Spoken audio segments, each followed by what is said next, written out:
Buenas tardes. Good afternoon. We would like to ask you all to please sit down.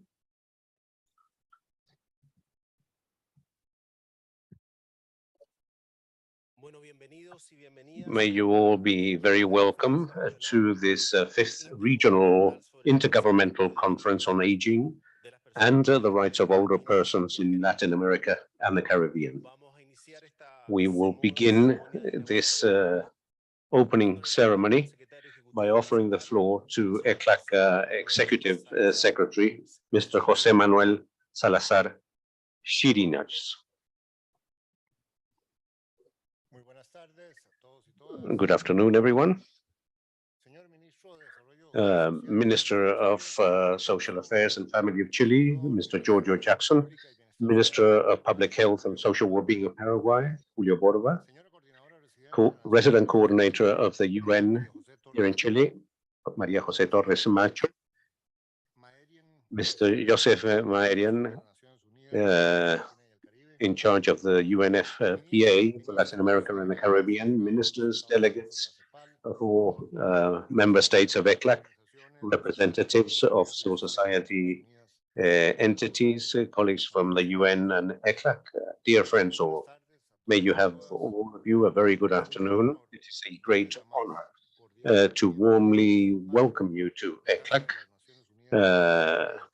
which belongs to the UN in Latin America and the Caribbean, in order to hold this fifth regional intergovernmental conference on aging and the rights of older persons.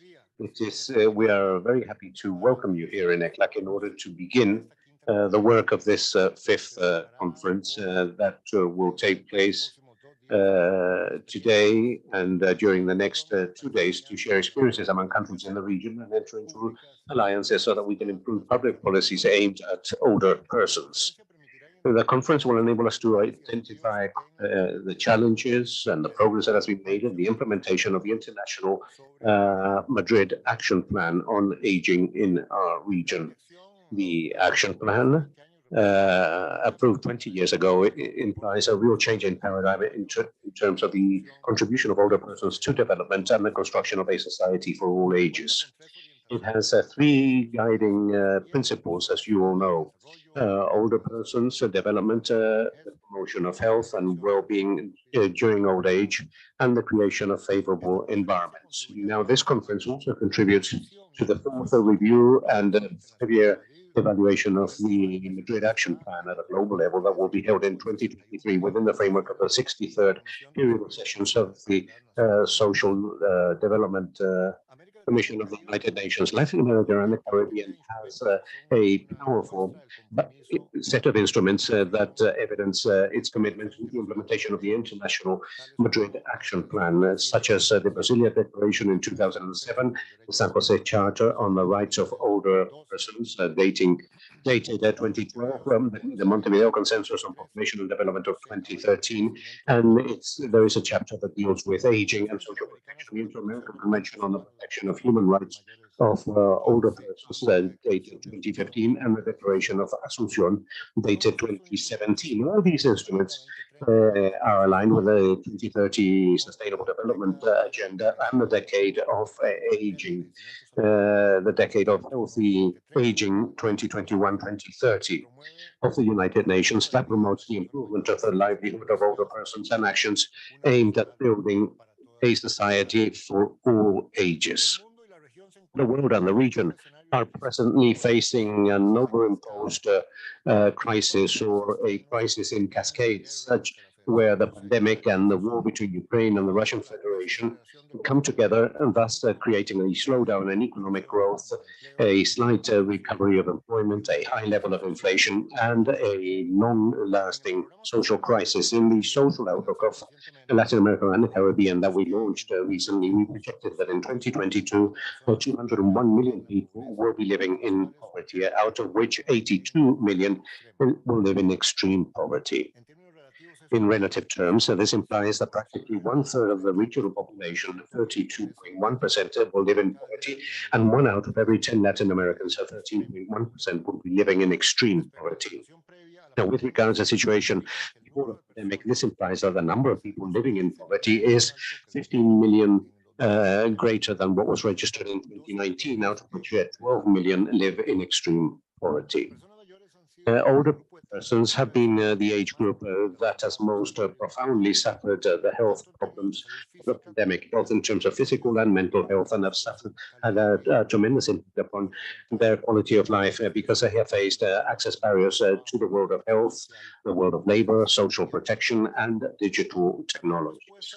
In order to respond to the impact of the crisis, we need to have a new generation of public policies so that we can transform and change the present development model that, together with the transformation of economic and productive sectors, prioritizes the care of people and of our planet. And in that sense, we require adequate diagnosis and accurate diagnosis in all fields, and especially on the living conditions of population living in greatest vulnerability, among them older persons. Aging of the population is one of the main demographic phenomena in Latin America and the region. In our region, in 2022, we have 622 million people, and out of them, 13.4%, that is 84 million, are people of more than 60 years of age. In 2030, that proportion will increase to 16%, 16.5% to be much more precise. And in 2050, older people will represent 9 percentage points, additional percentage points to reach 25% of the total population. And out of the population aged more than 60, the age group that grows at a faster speed is people that are older than 80 years. And in the next 30 years, this age group will increase threefold its proportion, representing 2.8% in 2022 to 5% in 2050, when we will have 37 million persons of more than 80 years of age.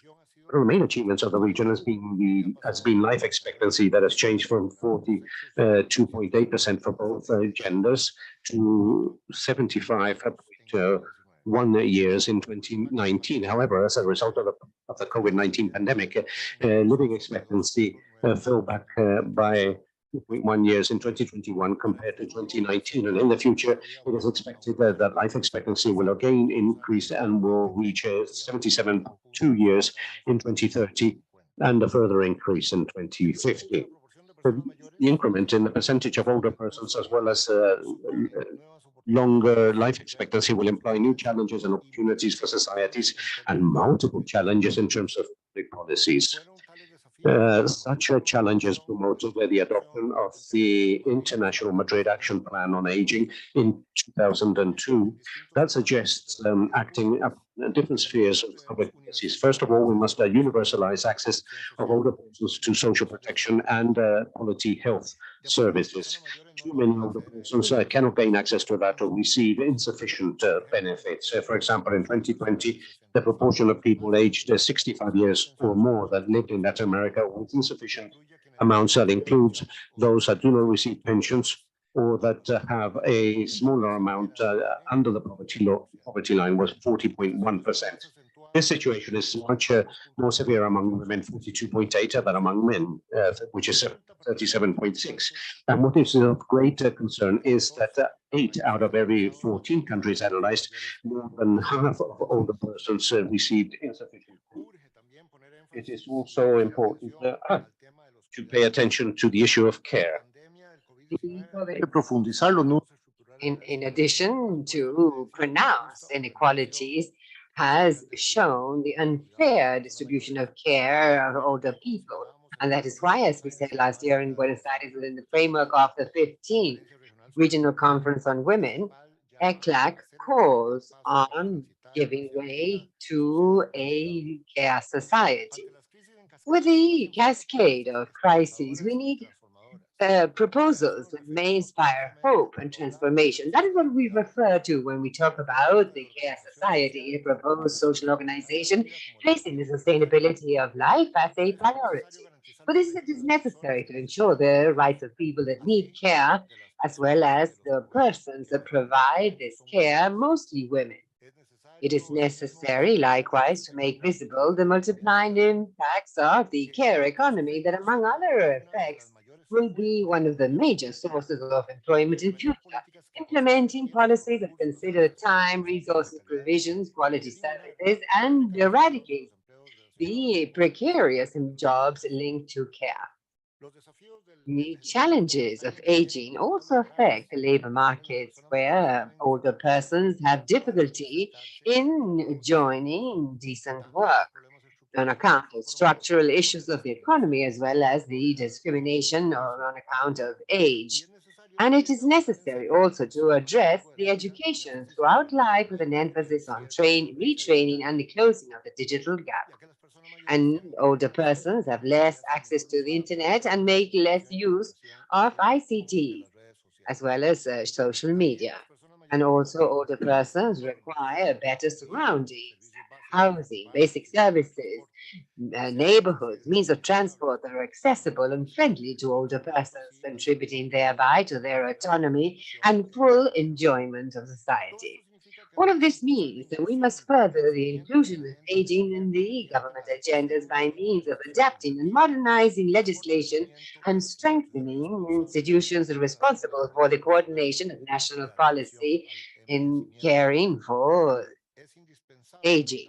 It is necessary to strengthen the technical capacity of countries with regard to the challenges implied by demographic change, which includes strengthening mechanisms to collect demographic information segregated by age as well as gender, ethnic belonging, and disability, and many other dimensions, and strengthen collaborative work, exchanging experiences among institutions that address issues related to older persons and extending the participation of older persons themselves in developing proposals in order to improve their situation and enjoy their rights.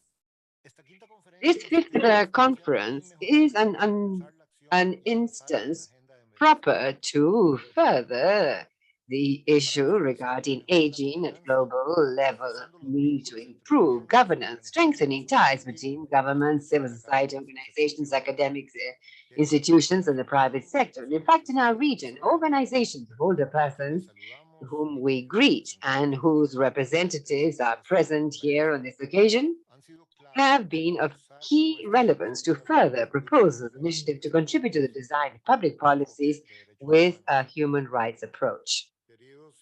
My dear colleagues, 20 years after its adoption, the challenge of implementing the International Action Plan of Madrid in our region continues to be many and urgent. But our commitment to overcome this and find answers to leave no one behind, no older person, is decided and constant. There is no doubt that we are before a critical scenario that has exacerbated inequalities and shortcomings in our region.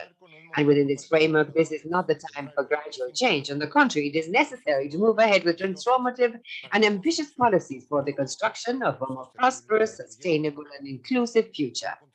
As a contribution to this conference, at the Technical Secretariat of ECLAC, we have drafted a regional report that you have called Aging in Latin America and the Caribbean, Inclusion and the Rights of Older Persons, which will be presented later at this inaugural session by the director of CELADE, our population division, and the report based on the information provided the social outlook of growth in the region and provides a detailed review of the plan of action and its implementation and poses a series of recommendations in terms of policies in order to contribute to the realization of the rights of older persons and build a fair society for all ages. Before concluding, I would like to thank the government of Paraguay, represented here by the Minister Borba, and for their valuable contribution over the 5 years presiding the Regional Intergovernmental Conference on Aging and the Rights of Older Persons in Latin America and the Caribbean. And at the same time, express my best congratulations to Minister Jackson and Jackson and the government of Chile, who is taking up the relay as the presidency of the conference, and that will, without a doubt, carry out a formidable task. His presence at this inaugural meeting, Minister, reaffirms the commitment by Chile with the agenda for older persons in defending their human rights. My sincere and deep gratitude to our partner agency and strategic partner in matters of population and development, the UNFPA. Next year, ECLAC and UNFPA will continue to work together to celebrate the 10 years since the Montevideo Consensus, our regional roadmap with regard to population and development. And recognition, of course, to the ECLAC team for the work deployed, which has allowed us to be here together today. And also my recognition and congratulations to all governments and organizations of the civil society who are with us on this occasion and who, based on their respective mandates, collaborate to ensure the success of this meeting and the full implementation of the International Madrid Action Plan on aging in their respective countries and territories. Before concluding, I would also like to recognize Carmen Miró, a great economist and demographer from Panama, who was the first director of CELADE, the Latin American and Caribbean Center for Demography, and that passed away last September at the age of 103. Carmen Miró has marked and set left her footprint on the division and the field of demography at regional and world level. And in fact, her position is still very valid. And that I insist there is not an issue regarding population, but populations with issues. My best wishes so that the working sessions and parallel events of this regional intergovernmental conference may be productive and enriching. And I hope that at the end of the work next Thursday, we may leave here with a renewed commitment with the International Madrid Plan of Action and the regional instruments that strengthen its implementation and validity. Thank you very much.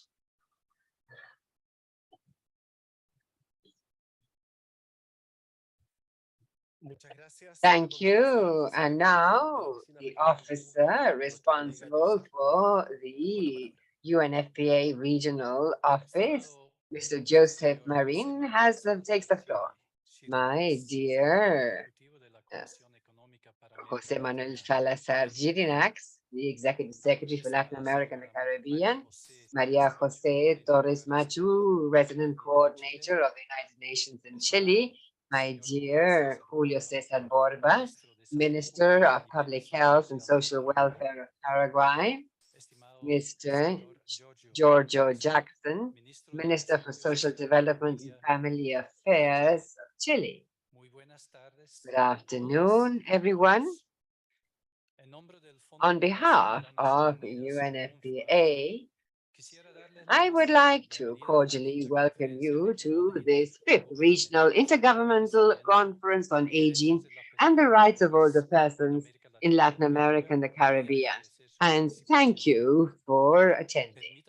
Allow me to share with you some priority points to be highlighted by UNFPA mandate. As we know, our region is experiencing a very rapid demographic change characterized by fertility rates that are each day lower and aging of the population that is very fast. Society and governments must prepare to face the challenges that will arise in this setting, a setting that is marked by deep inequalities and limited fiscal resources. It is likewise relevant to highlight that quite aside from the challenges, the low fertility rate and aging represent an achievement in partly achieved by the greater control of women in terms of their reproductive options and the greater life expectancy of the population. In this context, it is essential that we may determine a strategy for demographic resilience that adopts in the planning of public policies for aging the good practices in the region, the defense of the rights of women, intersectionalities, aging, healthy aging, and the transformation of our care systems. To protect old age presupposes developing protection systems, care and health, all necessary to ensure universal access, sufficient and sustainable for older persons. Preparing for an aged society also implies making the investments necessary and developing systems for social protection for women and the younger generations that sustain the social protection systems for old age. Only in this way may we navigate the stage of demographic aging with greater levels of economic efficiency and effectiveness in how we address inequality. At this very important meeting at the UNFPA, we reaffirm our essential commitment to address gaps in terms of access and availability of disaggregated data to generate evidence and make diagnoses to guide our actions and public policy in a setting of scarce resources. It is important to invest in the visibility, statistical visibility of older persons and their diversity in order to understand and further actions that may improve their living conditions and ensure monitoring of international commitments adopted by countries. We reiterate likewise our commitment with the implementation of the Madrid Action Plan on Aging, the Montevideo Consensus, and the 2030 Agenda for Sustainable Development, recognizing older persons as the subject of rights to development and benefits. With our eyes placed on leaving no one behind, we encourage governments to consider the situation of older persons, including their ethnic, racial, gender, and disability conditions, among others, in the design and execution of policies in order to achieve sustainable development goals and priority measures of the Montevideo Consensus.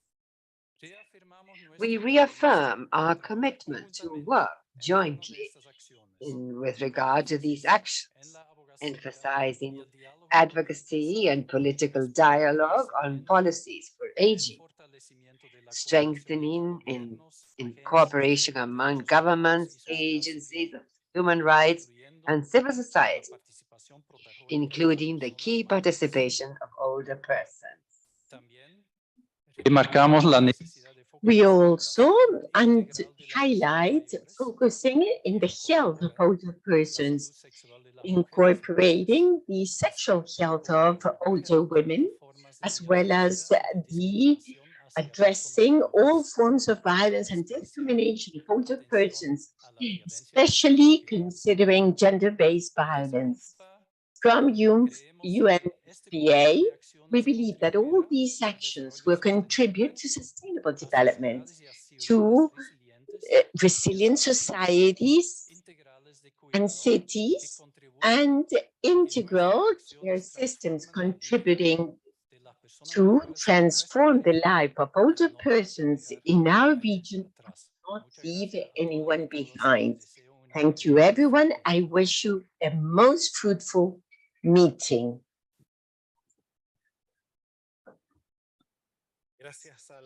Thank you, representative from UNFPA. Maria Jose Torres Macho, REST coordinator of the UN system in Chile. Please, you have the floor. Thank you, and I would like to really express appreciation for being present in this fifth regional intergovernmental conference on aging and the rights of older persons in Latin America and the Caribbean. I would like to greet and Jose Manuel Salazar is Executive Secretary of ECLA, Joseph Maideni, in charge of UNFPA, the co-hosts of this conference, Minister Giorgio Jackson, Minister of Social Development and Family of Chile, Minister Julio Cesar Borba, Minister of Public Health and Social Welfare of Paraguay, all the ministers of Latin America and the Caribbean here present, our colleagues from the diplomatic corps. And dear colleagues and friends, I want to reiterate that the subject of aging that is already in figures is a very key item in the work and debate within the UN system in Chile. 662 million people in Latin America, 88 million are over 60 years. Therefore, the curve is a rising curve. And therefore, we need to start channeling our responsibility to have policies and actions that will enable or control this increase. I would like to highlight the fact that aging has different dimensions when it's about women.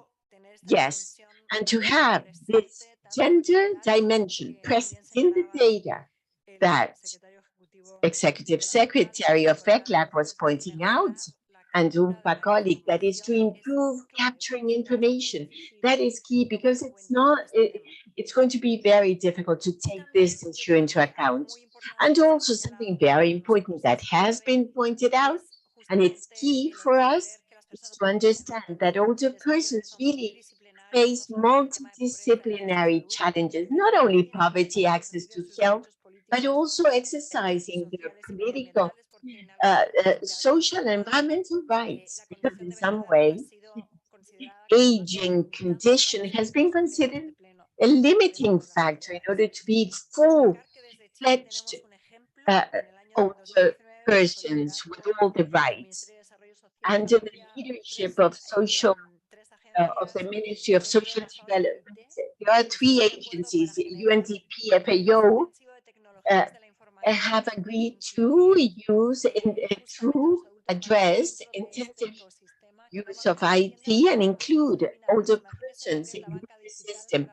Imagine what is digital banking for persons that in some way are really, they face difficulties in managing a mobile phone. So the idea is to close the gap in the digital area for older persons. That is a true challenge, and we have little information about the needs and capacities of older persons. And in order to design adequate policies, as the Secretary was saying, we need to know better this ecosystem of older persons. Three important topics for SDGs. Economic and social transformations need to take into account the challenges of aging.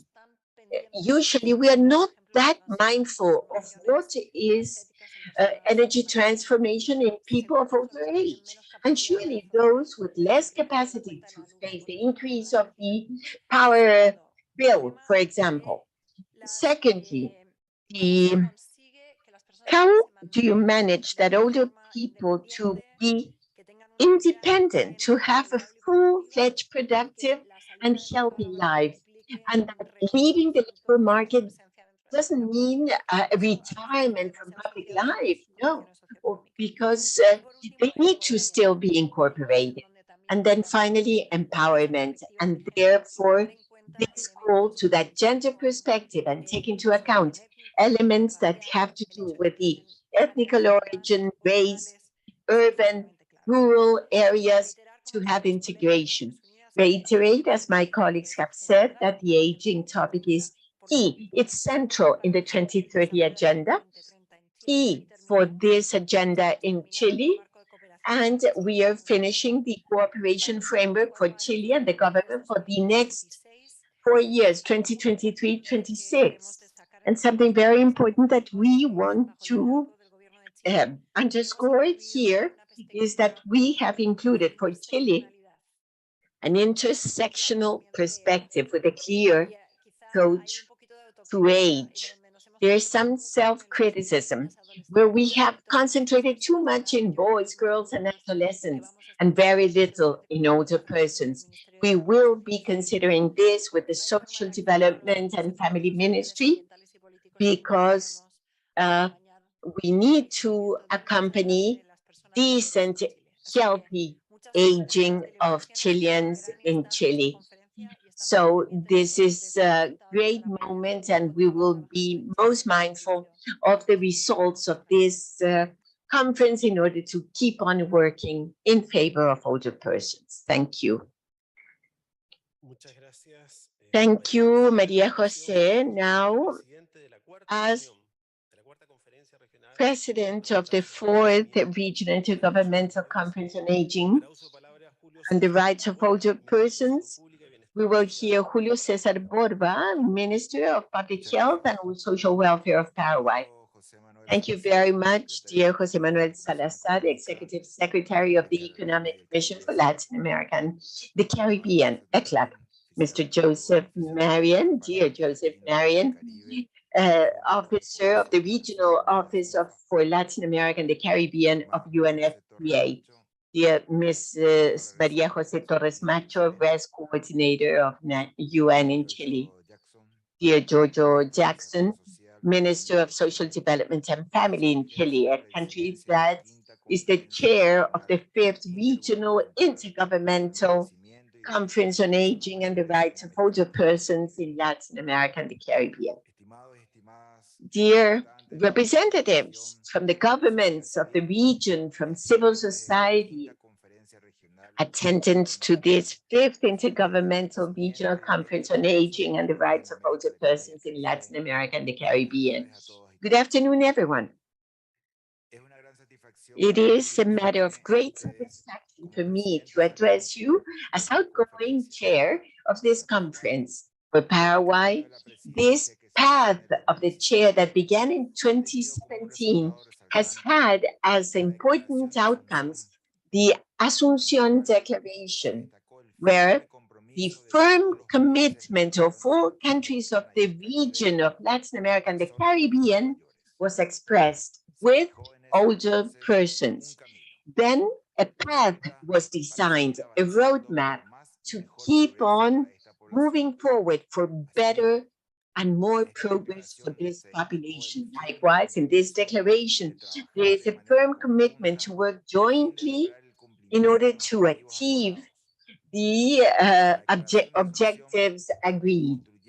The Asunción Declaration, building inclusive societies, aging with dignity and rights, among other points, urges governments to transversally incorporate in their policies, plans, and development programs the subject of aging, and to start and initiate specific policies for older persons, bearing in mind the 2030 Sustainable Development Agenda and the Montevideo Consensus on Population and Development, among other instruments.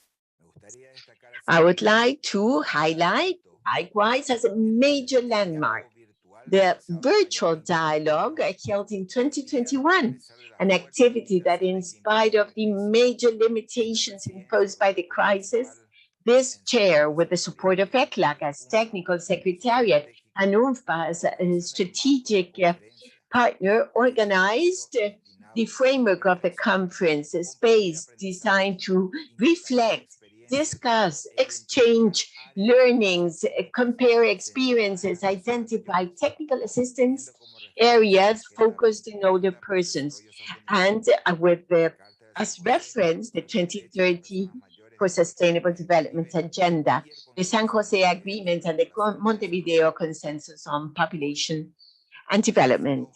Today, almost 2 years after that event, and once again, underscoring the vitality of this work, we are convened by the 5th Regional Intergovernmental Conference on Aging and the Rights of Older Persons in Latin America and the Caribbean.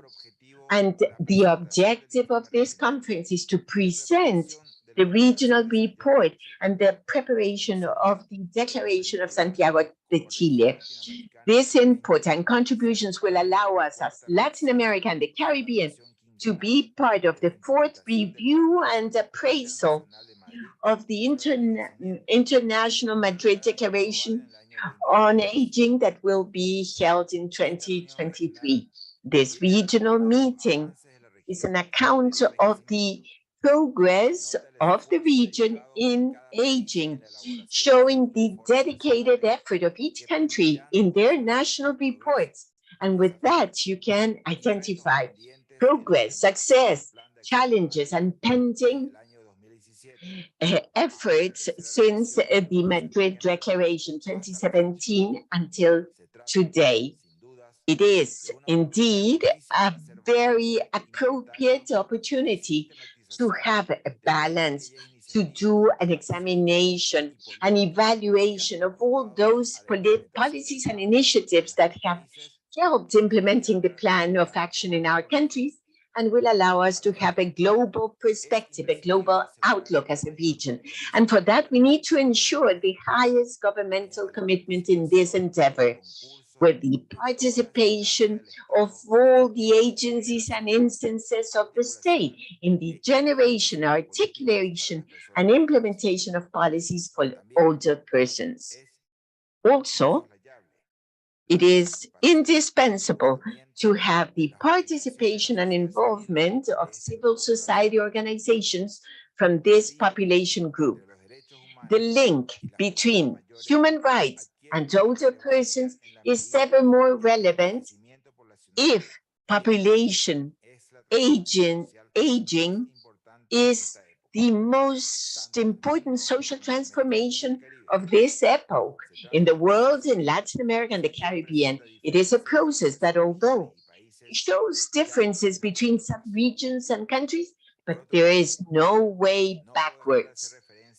On the other hand, I cannot but refer to the very difficult times lived by our countries in recent years, and we are just beginning to overcome. That was first the crisis generated by coronavirus. The pandemic, unfortunately, brought devastating consequences to the world, but particularly to Latin America and the Caribbean, the most unequal region of the planet. And this impacted very harshly on older persons, where intergovernmental spaces like this conference convening us allows us to exchange views and experiences among countries and identify the enormous challenge we have ahead. The COVID-19 crisis evidenced, among other things, the frailness of many of our health systems and the lack of adaptation, adequacy, and insufficiency of care services for older persons. We cannot but underline the effects of the pandemic on the mental health of the older persons, placing a focus in the challenges that we had to face because of social isolation and lockdown. We have the need of reinforcing public institutionality in relation to older persons in order to drive all the necessary changes for the better care and attention to this group of population. Another crucial aspect that I would like to highlight, given our experience during these 5 years, is the fundamental importance of counting with good information of the age group of the different older persons, have updated data broken down by age, by gender, and relevant socioeconomic characteristics are essential to face the formulation of effective public policies with the support of evidence, including older persons. In this context, I would like to very briefly refer to the actions that we are conducting in Paraguay regarding older persons and in perspective with the coming assessment of the action plan in Madrid, review and assessment.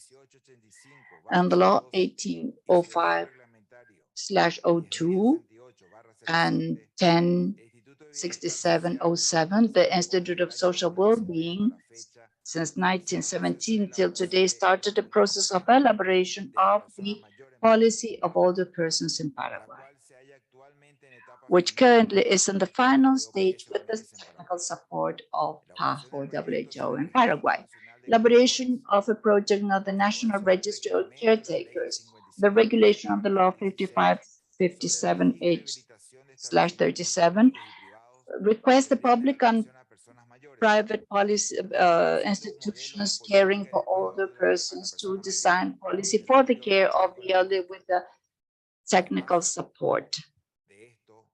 Apart from this, we are working with a program called Older Persons and Community Development, whose objective is to create a network of care for the elderly persons in each municipality. Also, the program for the correct treatment of the older persons and training to the human resources that take care of the elder at home, and also training in gerontology for the persons working with older persons. In August this year, with the support of COICA, we have enabled in the country the Model Center for Comprehensive Care to Persons Older than 60, called Santo Domingo Complex, as part of a state policy to provide quality care to the older persons and to ensure the rights of this population, thus reducing the gap with the adult population. This facility is the first to provide comprehensive care to the older persons in 3 modalities: permanent stay, day care, and outpatient clinic. Finally, I would like to mention that we have in our region a roadmap which is very clear to advance in the direction pointed to us by the Madrid Action Plan. This roadmap is included in international instruments such as the San Jose Charter on the Rights of Older Persons, the Montevideo Consensus on Population and Development, and fundamentally the 2030 Agenda for Sustainable Development. And I am certain that the agreements of the Santiago de Chile Declaration will strengthen our bonds and joint action to improve the care to our older persons. Today, I have been honored by the work done by Paraguay, and it is my pleasure to transfer this position to the sister nation of Chile. We are certain that they will continue with the efforts made and will go deeper into the public agenda to benefit the rights of the older persons. I wish you the best success in this challenge. Finally, I do not want to end these words without first thanking ECLAC in the role as Technical Secretariat of the Regional Intergovernmental Conference and the Population Fund of the United Nations for the tremendous support provided to this chair throughout its role facing the Regional Intergovernmental Conference. I wish you the best of success in this conference. Thank you very much.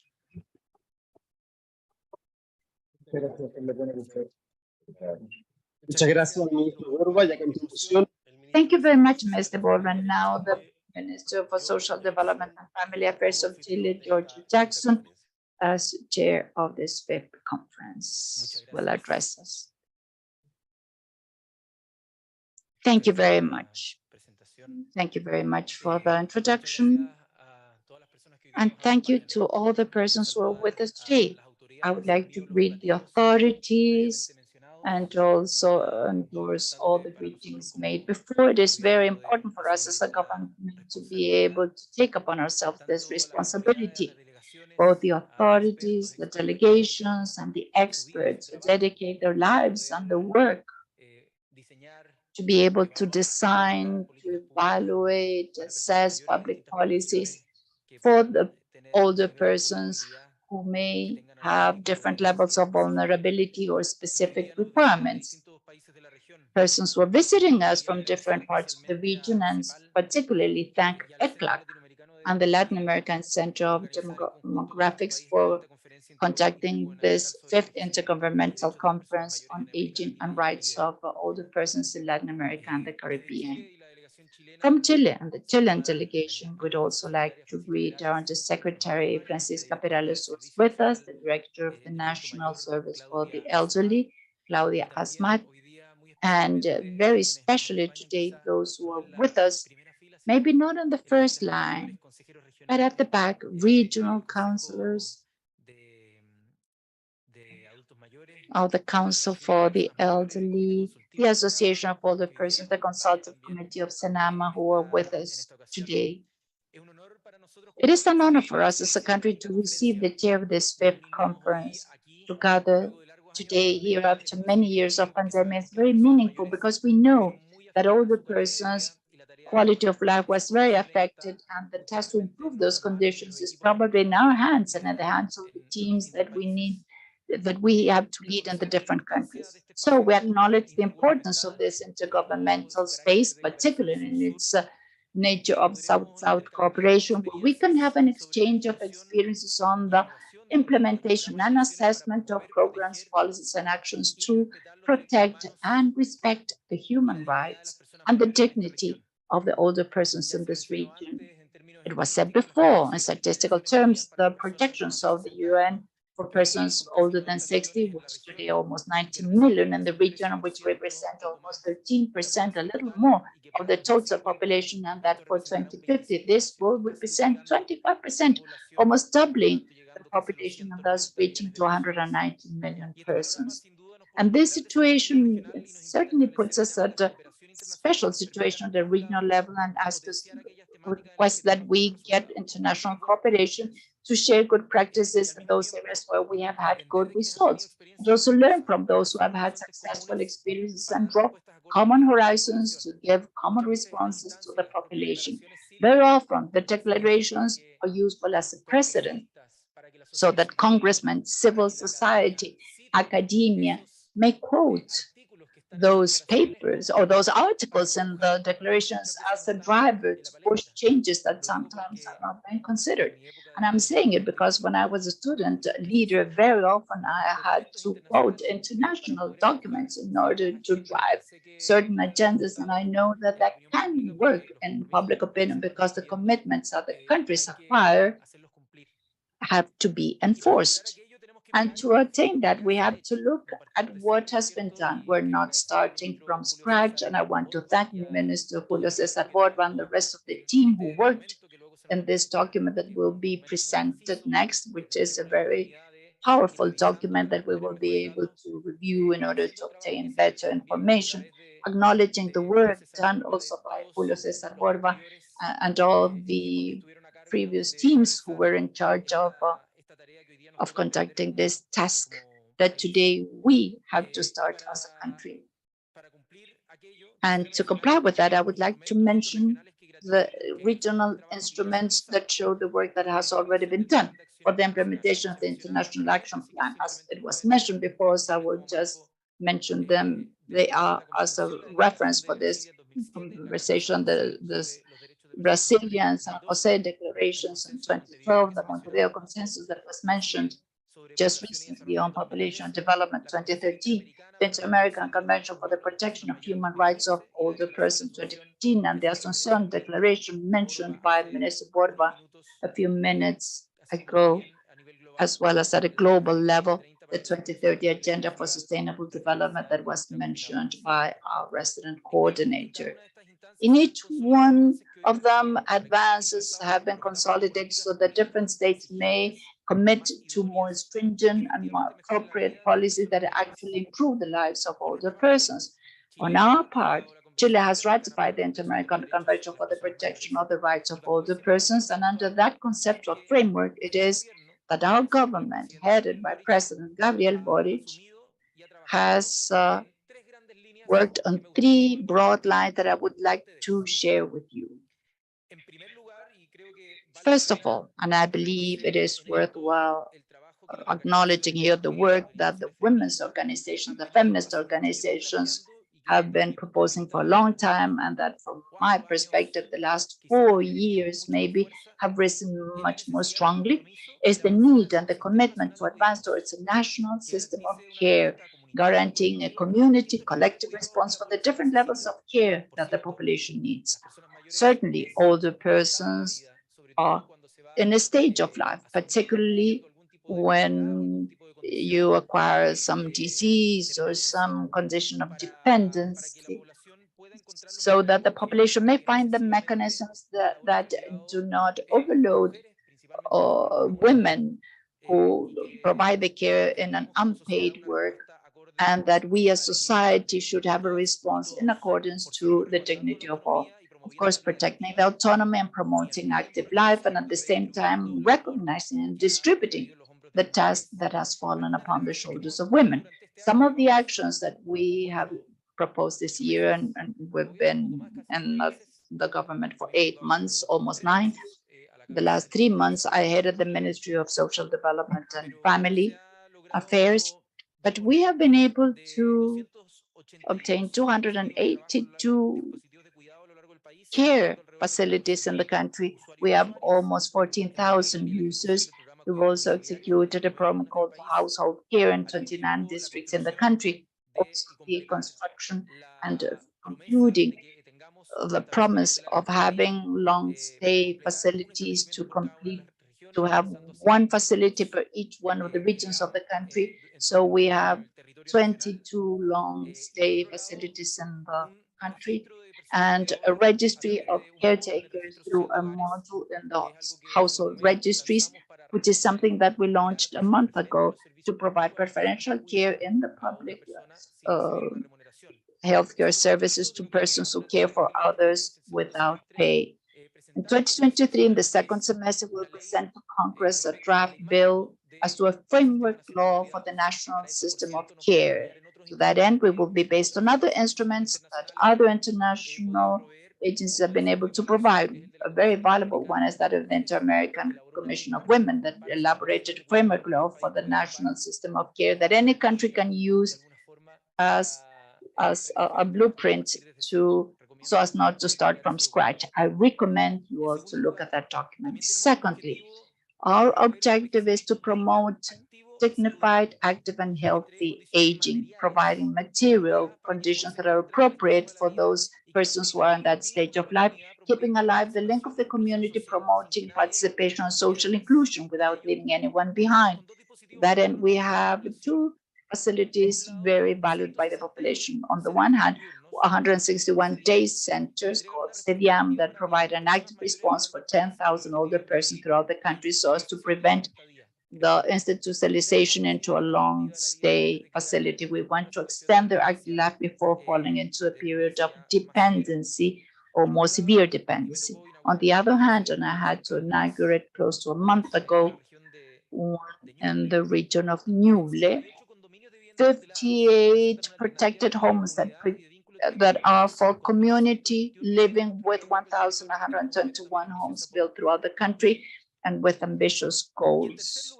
And thirdly, and probably one of the most relevant legacies that we want to leave our country in this administration is that of the government. We want to ensure that no older person in Chile is below the material economic poverty line. Además de una reforma tributaria para poder tener recursos. And so to have permanent resources, we've entered the draft bill for the system of pension through a mixed system that combines, on the one hand, individual capitalization and stimulating employment and work, but on the other hand, and this is the pillar that our country was needing in Chile, which is social insurance that will permit to complement with solidarity the different inequalities in the world of labor, distortions, and the recognition of persons who today already have their pensions, because without that intergenerational solidarity, we could not improve the pensions of the persons who are about to be pensioned. That's with the pillar of a universal guaranteed pension that we hope, as its name implies, becomes a universal, which does not exist today. We hope that every person in Chile will receive a minimum of equivalent to $280 per month as a floor, plus what they have contributed during their working life, thus significantly changing the reality experienced by most of population, and that implies a significant and qualitative increase in the quality of life of our population. And we are very proud of that project, in economic terms at least.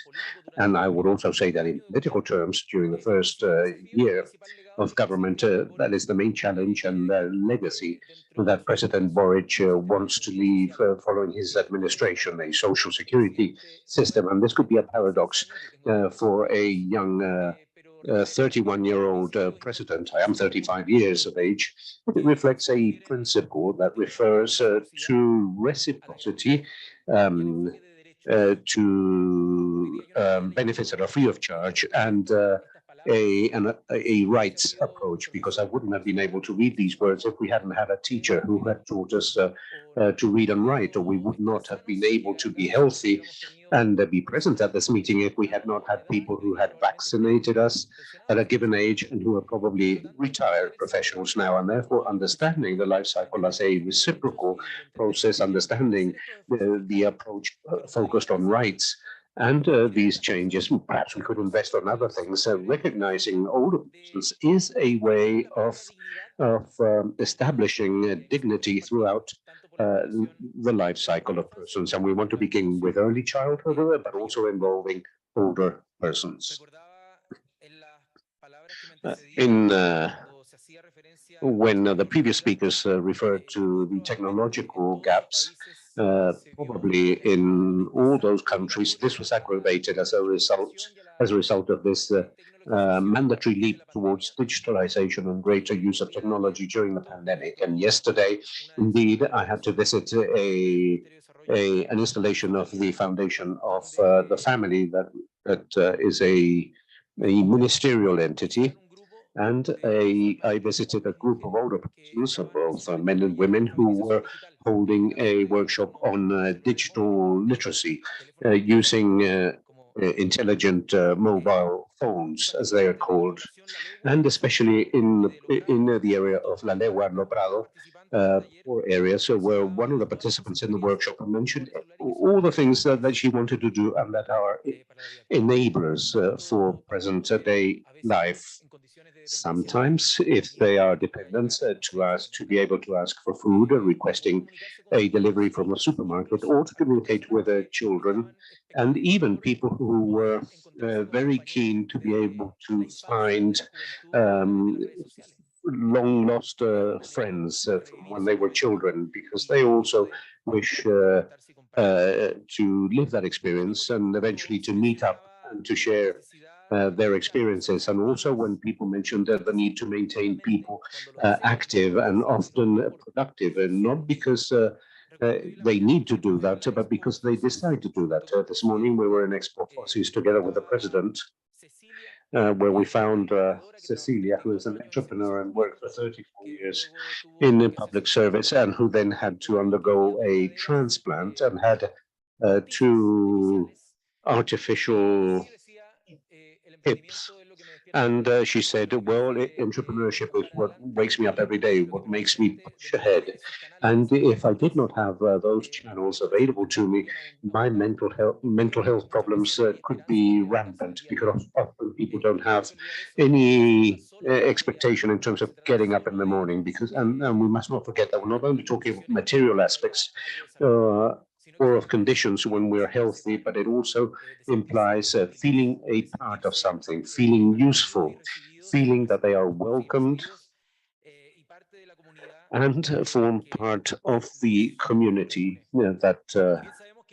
where we live. And we know that each one of the goals for us as a state cannot be achieved without citizens' participation. And therefore, we must highlight the role played by older people's organizations and civil society in Latin America and the Caribbean. And I mentioned some that are with us here today, but in the regional forum of civil society held in Chile in 2003, we established a strategic relationship between ECLAT and civil society organizations in the region, and also the conference held in 2007 in Brasilia, which became the Brasilia Charter of civil society, on aging, and also Madrid and Madrid Plus 10 of the action plan held in Costa Rica in 2012, where we highlighted the importance of acknowledging older persons as subjects of rights and the human rights approach, doing away with mistreatment and multiple discrimination, among many other elements of public policies.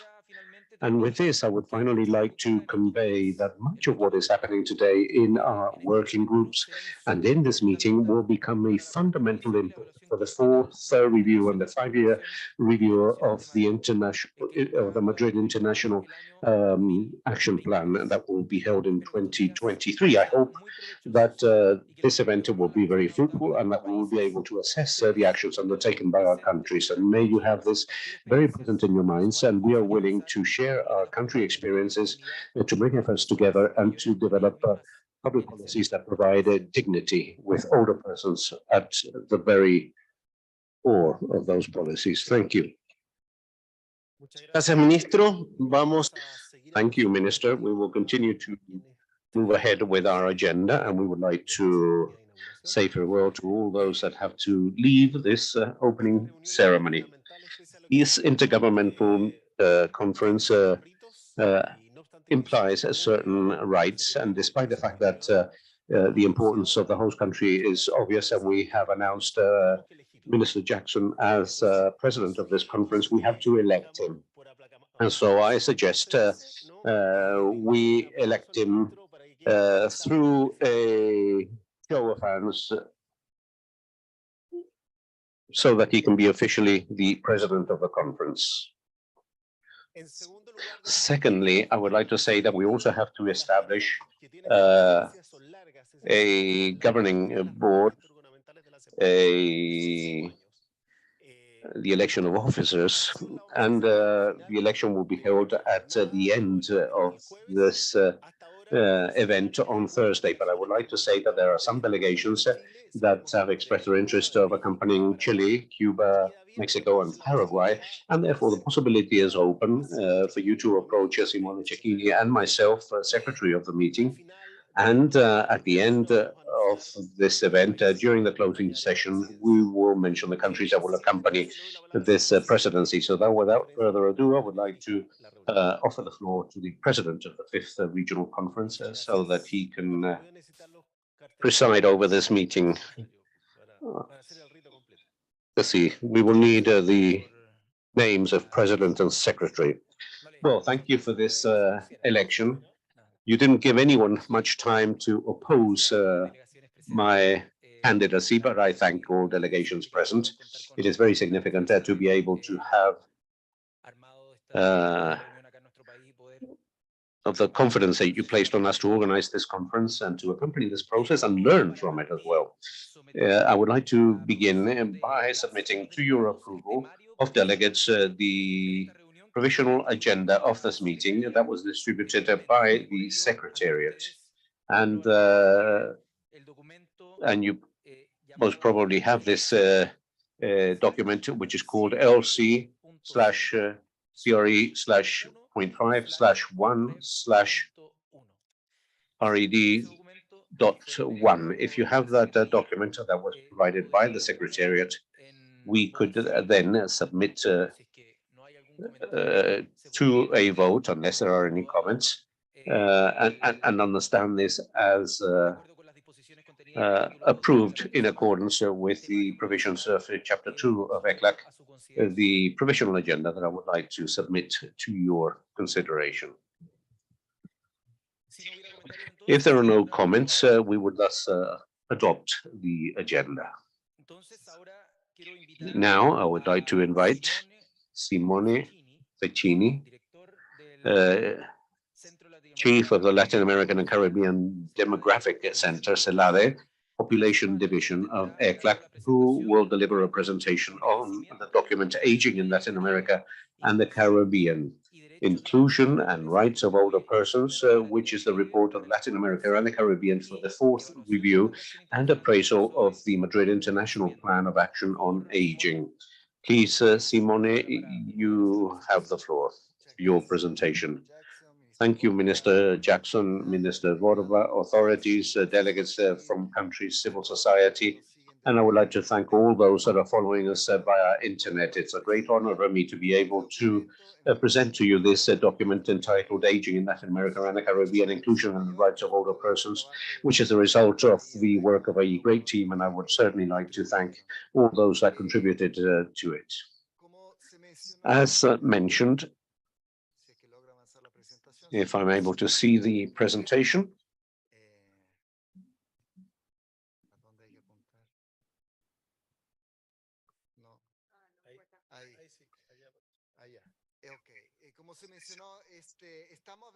As mentioned, it has been 20 years since we approved the Madrid Action Plan that conceptualized aging as a process that has a deeper effects on society, on the economy, and that is closely linked to economic and social development and the rights of older persons.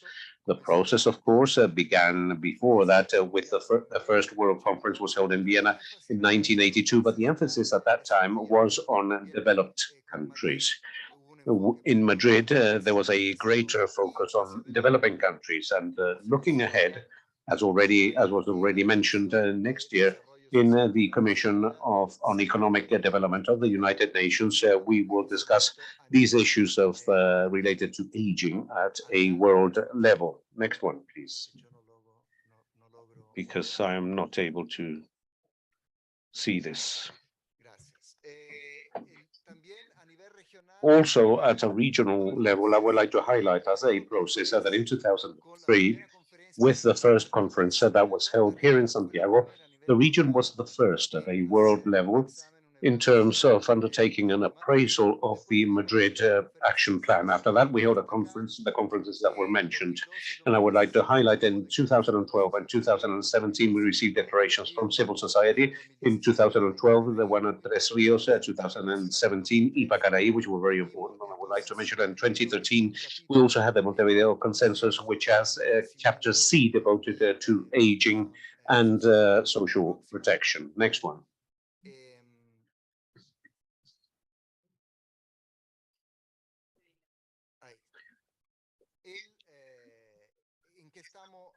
Now, what are we doing right now? Well, into 2020, ECOSOC defined in a resolution the different formulas for this fourth examination and appraisal of the Madrid action plan. Last year, we prepared a guideline for national reports, and we also provided technical support.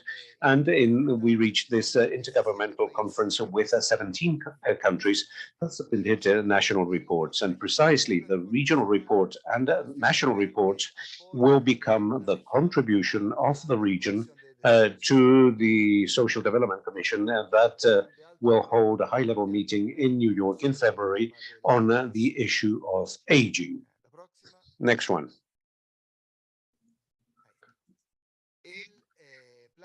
The Madrid Plan contains this major message in terms of building a society for all ages. And in order to do that, we require everyone's participation, the state, the private sector, and civil society, and especially civil society of older persons. And the approach changes with the Madrid Action Plan.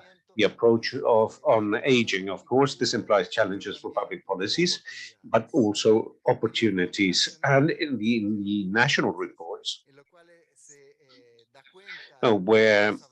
which accounts for the progress that has been made, countries report that progress has been made in terms of public policies, and that there is an increasing focus on the issue of aging and the rights of older persons, and also on the multiple ways to age. Recently, we adopted a rights-based approach, a gender-based approach, and also an intercultural and intersectional approach. But certainly the pandemic has impacted us all, has changed all our lives, but it has primarily impacted older persons, both because of what isn't meant in terms of mortality, but also because of the living conditions that they have. And we know that as a result of confinement and isolation, the issues of mental health significantly impacted older persons. As to the content of the document, we have a first part where we present an overview of aging, and demographic trends, and then focus on institutionality and policy for older persons. And then we have the three priority areas, the Madrid Plan, promoting health and well-being, creation of enabling environments, and then older persons' right to care, which was highlighted during the inauguration. So beginning with the demographic trends, here we have an approach to world population that we published this year, and ECLAC has contributed with the figures for Latin America. We've heard of many figures, but here it's important to show it in graphs. Here we see the percentage of older persons out of the total population for Latin America, the red line, and then for the rest of the world in dotted and other regions of the world. And what this shows is that population aging has been very fast worldwide, but especially in Latin America and the Caribbean. In 1950, only 5% of the population was aged over 60. We now stand at 13.4. And this is a process that over 50 years approximately, we've had the same process as aging is in Europe in 200 years. So looking towards the future, although forecast for 2100 has issues, we'll see what happens. But the forecast is that we, by that time, will have 38% of people over the age of 60 reaching Europe. The graph begins in 1950. At that time, we had the same number of older persons as Africa, but by 2100, we will be the same as Europe. So we would also, as has been said, celebrate the great achievement of increasing the life expectancy. We went from 48.6 years in 1950 to 75.2 by 2019. But on account of the region, on account of the pandemic, we were the region most affected. 2 years of life for both genders, the biggest drop worldwide. And in fact, by October, November this year, 1.7 million confirmed COVID produced deaths, and we represent only 8.3% of the world population. By 2021, 72.2, but forwards on account of the vaccination process as well as natural population trends, life expectancy will continue to rise, and we're hoping that by 2050 we may reach 80.6 years. Now, among older persons, defined as people over the age of 60, the percentage of people over the age of 80, here shown in red, grows most. In fact, of the various subgroups of older persons, by 2060, the 80 years and over population growth will be the one with the greatest weight. And this will have a consequence on public policy, and we will see this later on. And the entire demographic trend results in a radical change of what we used to know as the population pyramid. 1950, in fact, the population group, the largest was of childhood, and then on the proportions changed, and the figure was a pyramid. But now it is more of a bell, and the biggest group is 20 to 24 years of age, and then on the pyramid form is repeated, but you see it is changing. And by 2100, the biggest population group will be age 60 to 65, and the figure is an inverted trapezoid.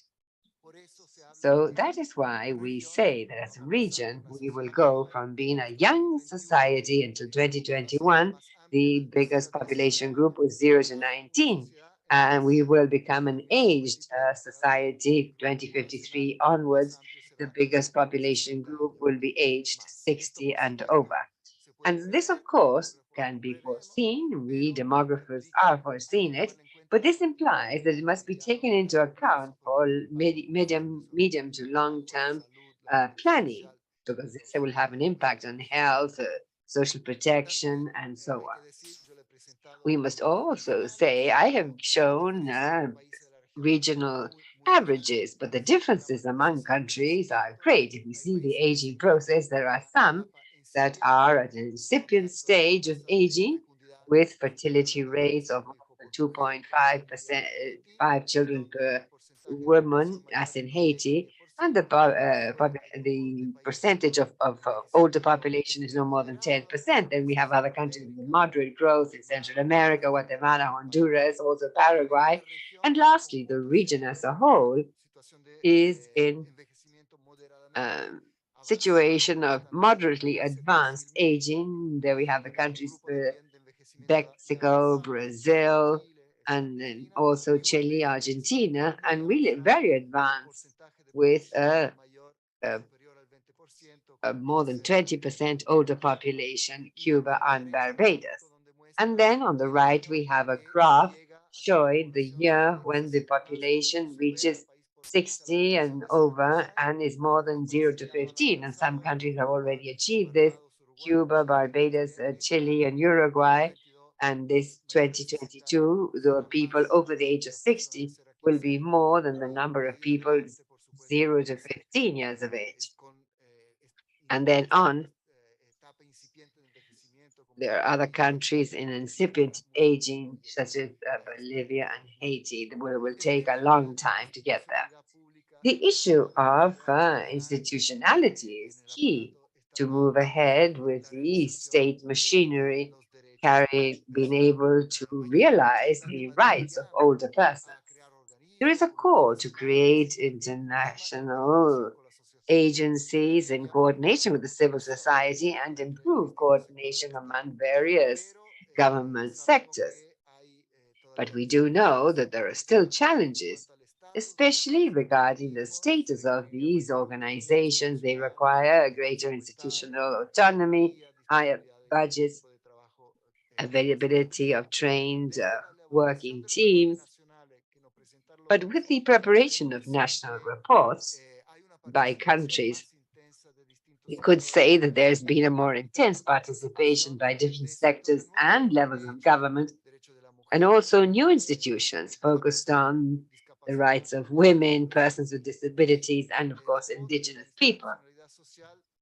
And then the institutionality responsible for older persons are located mainly within ministries of social development. In 7 countries, these were coordinated by the Ministry for Social Development, in one case the presidency, in another case is women, justice, and also in other areas such as labor and social security. Institutional progress also has to do with the legislative work. And in 19 countries, at least in the region, there is national legislation to protect the rights of older persons. And in 2013, there were only 14 countries.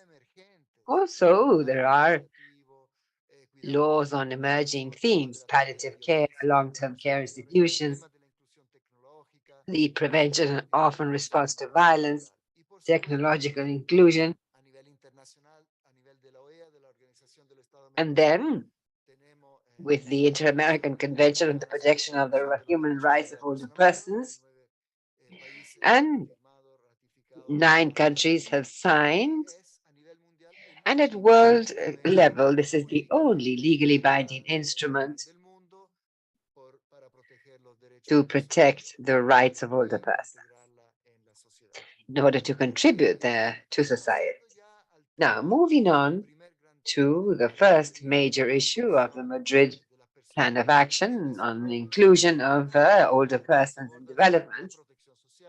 The issues are social protection, labor market participation, and lifelong education, which goes hand in hand with digital inclusion, of course. In terms of social protection, we know that in the region we still have major challenges. If we consider contributory as well as non-contributory protection, by 2020, 74% of those over the age of 65 were covered by contributory, 54, and the other 24. But there are inequalities, especially on the level of income. The lower quintiles have much worse levels of coverage. And so here we should highlight non-contributory social protection, as Minister Jackson said, universal pension guaranteed as in Chile. In some cases, this is in other countries, it's almost universal. In other cases, far more focused on extreme poverty. But in any case, the pressure, the impact of the contributory, non-contributory payments is very significant to overcome poverty. And they say that by 2020, if there had not been contributory and non-contributory pensions, poverty would have been 35 percentage points more, and extreme poverty 23 percentage more. Now, the snapshot in terms of countries is very different. There, the orange line shows the regional average, 74% coverage, with countries such as Argentina, Brazil, Chile, Uruguay over the average, and others that are still very much below. And we highlight that this analysis for Caribbean countries shows that less than 50% of the population in pension age have a contributory and non-contributory pension. And here we have extremes with, such as Haiti, with only 0.4% of persons, of older persons that have a pension. But this is not just a matter of reaching these older persons with these pensions, but also it's a matter of sufficiency of the benefits. Here, this is an analysis calculating the percentage of persons aged 65 and over receive no pensions or inadequate pensions and cannot overcome the poverty line. And in the region, 40% of the population does not have a sufficient pension.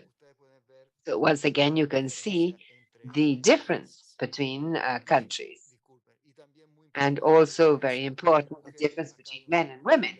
Here we have an issue, a gender issue. Women have a greater pension insufficiency because often, since they have not been working formally in the labor market, but doing care work informally, they have only a non-contributory pension, which is for a lesser amount. And with the pandemic, states did not remain with their arms crossed, but applied emergency cash or transfers in kind. And many of these focused on older persons. Here we say 26 countries implemented 21 in-kind transfers and 44 cash transfers.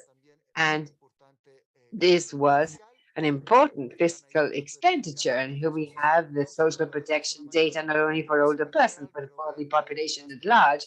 But you can see that the social protection expenditure went from 4.2% to 5.9% in 2020, and then dropped again in Latin America, and in red in the Caribbean, it went from 2.6 to 3.2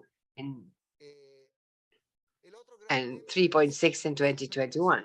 The other thing is inclusion of the older persons in the labor market. As Minister Jackson said, this should be an opportunity and not an obligation. Unfortunately, when we do a correlation with the data on insufficient pensions and participation in the labor market of people over age 60 and over, we see that the greater pension insufficiency, also the higher occupation rates. And so some older people have no other option but to continue working. And this still exists, but also many older persons do want to work, which and have a decent job. And so there, unfortunately, there is still barriers. There is discrimination by age, there is discrimination by gender. And so inequalities are intersected and could also have to do with disability and ethnic groups, race. And so access to decent work is complicated for the older person.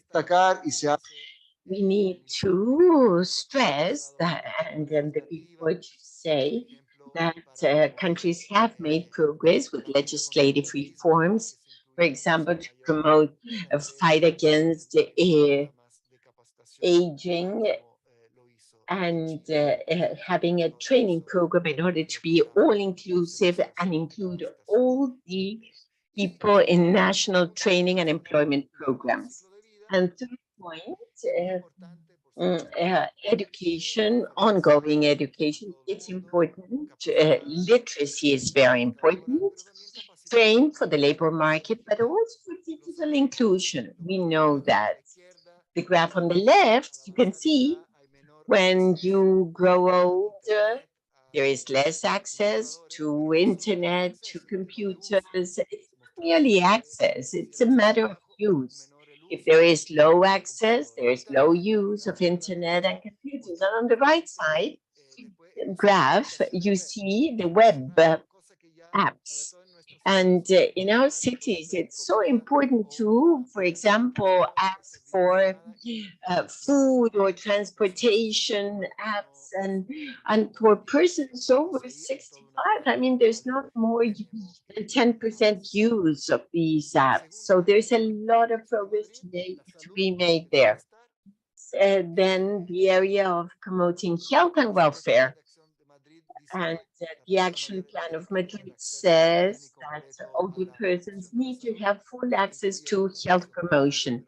This includes primary care, health care, specialized care, tertiary, and also sexual rights, promote sexual health services for older persons, and palliative curing services. Until the pandemic, the health conditions of older persons were improving. Yes, there was a life expectancy, for example, improved, but there are inequalities, and that impacts on social determinants of health, or inequalities that cross over socioeconomic level, gender, disabilities, overlap, crossover, and have a much worse results in health for older persons. And also the aging process means that there is a greater importance of non-communicable diseases. I mean, COVID went to the center of communicable diseases, but in 2019, 86, 87% were non-communicable diseases, the cause of death of those persons 55 or over.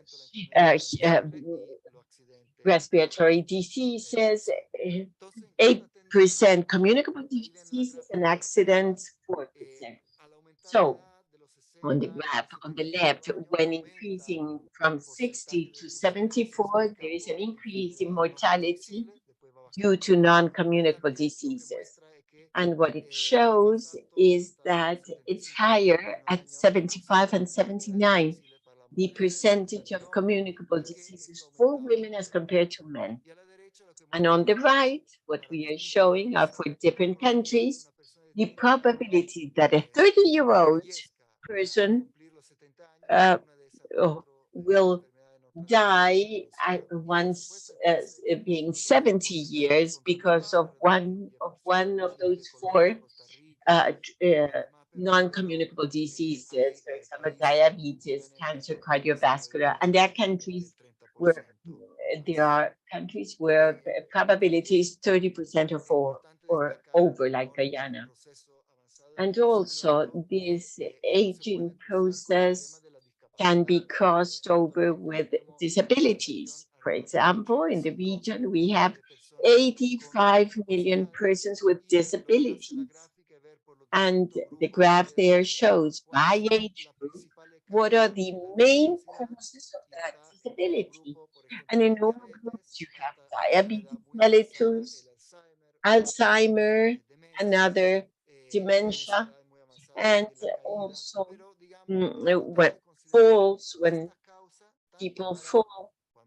And as you know, these are the causes. The idea is to prevent, mitigate, or if you need to, adopt public policy decisions for persons in order to live better and to have an aging, a healthier aging process. And as to the COVID-19, coronavirus, as I was saying at the beginning, the impact on the mortality of older people was very strong. There you have the level of population and you have infections or contagions. For example, the groups with higher rates of contagion were around 30 years of age and then decreased. But on the right side, you see the infections and mortality, and you see it was older people who suffered most, and men particularly. 60 and over, well,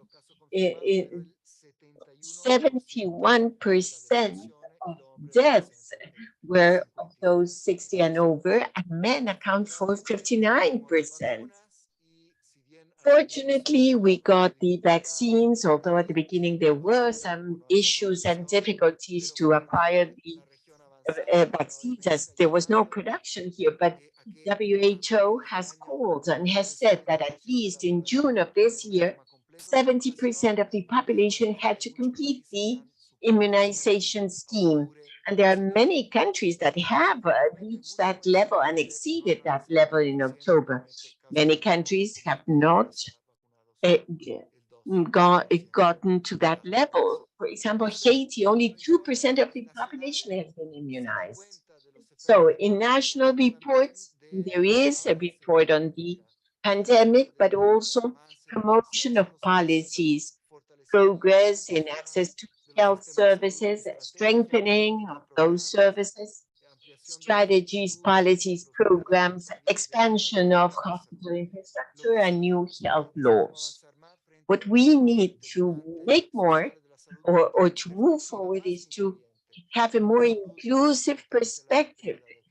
For example, in health, to strengthen the gender perspective, age, interculturality. There are very few countries with specific services for older persons, for example, of indigenous peoples or Afro-descending peoples, or also non-binary generic sex. But also to place in the center the non-communicable diseases, because 35% of countries, according to WHO, have implemented self-care programs for older people with chronic diseases. The third major issue of the action plan of Madrid is creating an environment that is favorable for older persons. What do we mean? Housing, utilities, justice system, and also have older persons in an environment that they can contribute to society.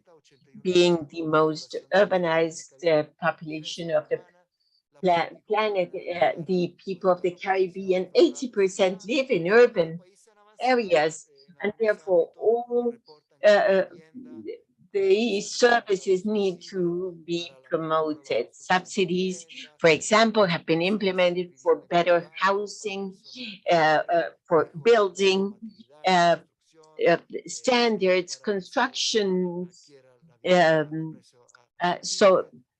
accessible prices for houses, especially in cases of disaster. Water, for example, access to water. In energy, you have residential rates and subsidies. Public spaces, the idea is to create spaces for participation, adapting the urban um, environment, and preferential signaling. In transportation needs, there needs to be accessibility, modernization of infrastructure, and as to justice, there needs to be acknowledgement, recognition, and protection of the right of access of persons to justice. And as to the environment, we need to say that for all persons, it's important to have a support network, and the frequency and intensity of intergenerational links. For example, here in this census data we show, where do old people live? What residential areas? In yellow, you have those that live with several generations with children, with young people, and that takes place more in countries that are at an incipient stage of aging. And in blue, you have the older persons living alone, which is higher in countries that are more advanced. 19% of women, older women in Chile live alone. Another issue is prevention of violence against older persons. One issue is to measure that much better, measure discrimination, ill treatment of older persons, and also have institutions providing legal, juridical aid to older persons. Countries have developed campaigns and strategies to promote human rights, value those older persons and their contribution to society, do away with stereotypes and prejudices. And also, the region is full of femicides. Eliminate femicidal violence that also occurs in older women. And in the period 2019-21, in ECLAC, the report says 7% of femicides are of women of 60 years or older. Now, the last issue is the mainstreaming of care. Care, we've said it several times in ECLAC, it's a key subject for life. And the pandemic showed that, made that extremely evident. It is the care crosses over all the action areas and the action plan of action of Madrid. And we need to move towards a true society of care. The burden of care has fallen particularly in the homes and not in the state. And inside the homes, you have the percentage of care provided by women. And the gap is enormous there. You have men and women, and you need to promote co-responsibility in the home as well as between home and state, or household and state. Now, the rights of older persons, we need to speak about longer term care, palliative care. Long term means need of accompanying intensely and specifically those persons who require help from specialized staff. And that has a high cost for the caregivers, care receivers, in economic terms, in emotional terms, and even in physical terms. And in 2050, an estimate says that 3% of the population of the region will be functionally dependent, would need support for basic activities like taking a bath or walking. And the other major issue is palliative care for those that already have serious, severe diseases, palliative, palliate pain, palliative care, and states growingly from the health sector assumes they do it, but it's not enough. And it shouldn't be only provided in hospitals, but also should go to the homes. And as progress to recognize that there are several countries of the region that have palliative care as a medical specialty. And last take-home message about care is that in countries, yes, there has been progress. In the pandemic, there were emergency measures, 41 measures on care in 14 countries, and 41 measures, yes. And also legal protection for the caregivers, also training and statistical information. You can find in the report that I hope you will see. It's available on the web if you don't have a copy right now. There's a section of conclusions and recommendations. First, we have to put aging at the center of the government's agenda, both in the legislative modernization, as well as in the institutions in charge of them, and the coordination of the different sectors to strengthen the legal frameworks to protect the rights of older persons. Three, the point of making the access, the social protection of older persons more universal, as well as health, education, care, access to basic service, and reducing the digital divide, surpass the discrimination by age, particularly in the labor market and every aspect of life. And from CELADE, we worry very much about data, hopefully have more socio-demographic data, disaggregated data, not just by age, but also by gender, capacity or discapacity index, gender, racial, ethnic conditions, morbidities, and expand the participation of older persons in decision making. Thank you very much.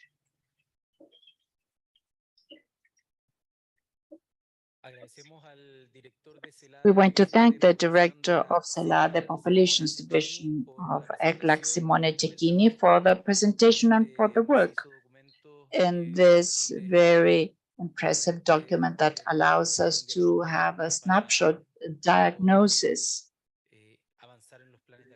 to advance in the action plans. We would now like to open up the floor for the intervention of other countries on the document that has just been presented. I would ask the delegations to please speak no more than 3 minutes at the most. And please raise your name tag, your country's tag when you want to make use of the floor, so that jointly with the secretariat, we can write the names of the countries who would like to speak. At the end of the interventions by the countries, the representatives of agency funds and the United Nations agencies and then civil society will have the floor.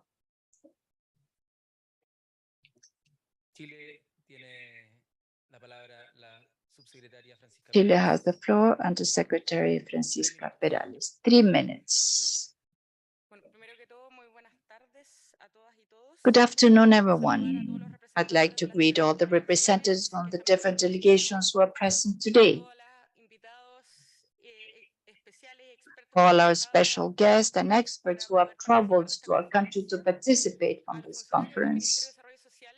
To the officials of the Ministry of Social Development, there are several of them present here, particularly the social leaders and members of civil society and organizations of other people who permanently contribute from different experiences. I would also like to thank ECLAC, particularly Simone Cecchini and Sulma Sosa, for organizing this 5th conference in our country. We're so pleased about that, as the minister said, and give some thoughts about what we're seeing from the government of Chile in this matter. Because we're convinced that all the celebrations and agreements adopted in this conference will contribute to advance in social protection, human rights, and social participation of the elderly in our region. This considering that the increase of life expectancy puts challenges and aspects as varied as health, education, social security, gender, the importance of care, amongst others.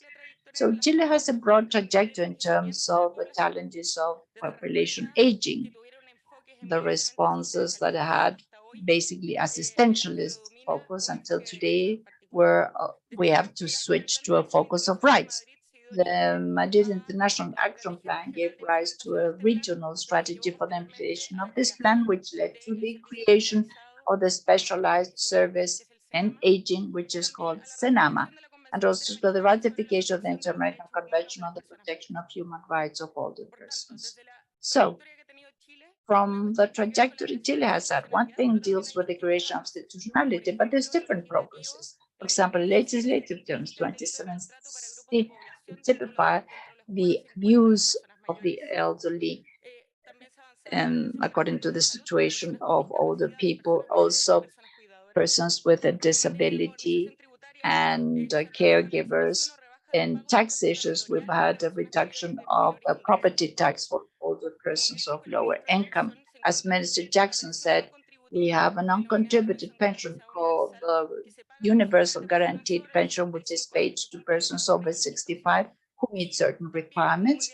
And also, as the minister rightly said, from the government of Chile, we're stimulating a pensions reform to guarantee the right to social security, increasing this universal guaranteed pension through tax collection, and also a solidarity fund paid by the employer. Since starting March, when President Boris took office, we've implemented the law for the healthy aging of older persons, complying with human rights, with mention to the Inter-American Commission, consolidating the duty of the state for the full enjoyment of the rights of the older persons. This project wants to put principles for the interpretation and enforcement of the laws, establishing criteria on the right to equality and non-discrimination because of age reasons, right to independence and autonomy, a life free of violence, right to accessibility and personal mobility, right to participation and community integration, right to health and to provide free and informed consent in the field of health, right to education, right to work, and right to information, as well as we want to stimulate the creation of a national policy on aging. This is added to the work to stimulate the health and well-being of old age that the state of Chile had been stimulating for some years in the case of the COVID-19 pandemic, led to the deployment of a series of measures for the protection of health and the life of older persons, particularly those who lived in hospices, which are particularly groups of extreme vulnerability, thus reinforcing the strategy of vaccination to persons older 60. Just one small detail missing, just to comment other things that we're advancing, considering that well-being goes way beyond health, but it is multifactorial. Currently, we have been working and the increase of programs of specialized services.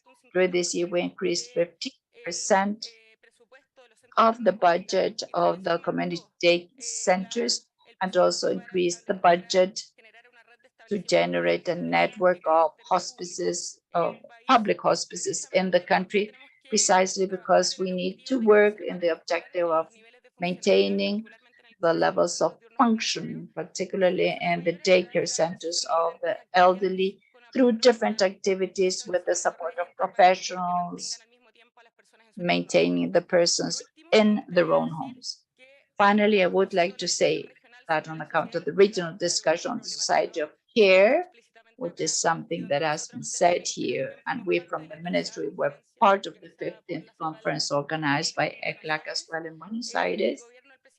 The government of President Gabriel Boric defines as one of its structural reforms the implementation of a national system of universal care, including older persons as one of its priority groups, not only because of their needs of care, but also because we know that in Chile there's a large number of older persons, basically women, who have unpaid work caring for others. And so the development of a national system of care is intended to advance towards the recognition of the role played by the caregivers in our society, but also to advance on the right to care in a way so as to actually generate a redistribution of the work of care in our society, which is something we need to do, particularly when we talk about system of care, not from the social and health aspect, but how to ensure that society as a whole may play an active role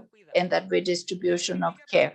And this implies presenting a draft bill that creates the national system of care, which is in our planning to be done during 2023, and at the same time will permit advance in ensuring that the caregivers be subject of special care because they need care. We know that care sustains the life and the economy of our countries. In the case of Chile, more than 24% of expanded GDP is quantified in household work and care.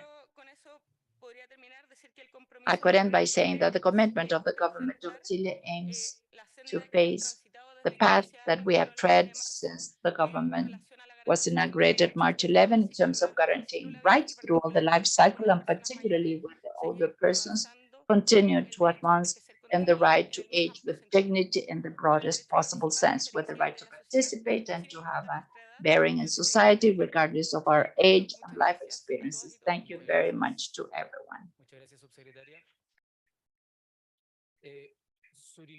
Thank you very much, Undersecretary. Suriname had requested the floor. Mr. President, representative of the different United Nations agencies, delegates, representative from civil society.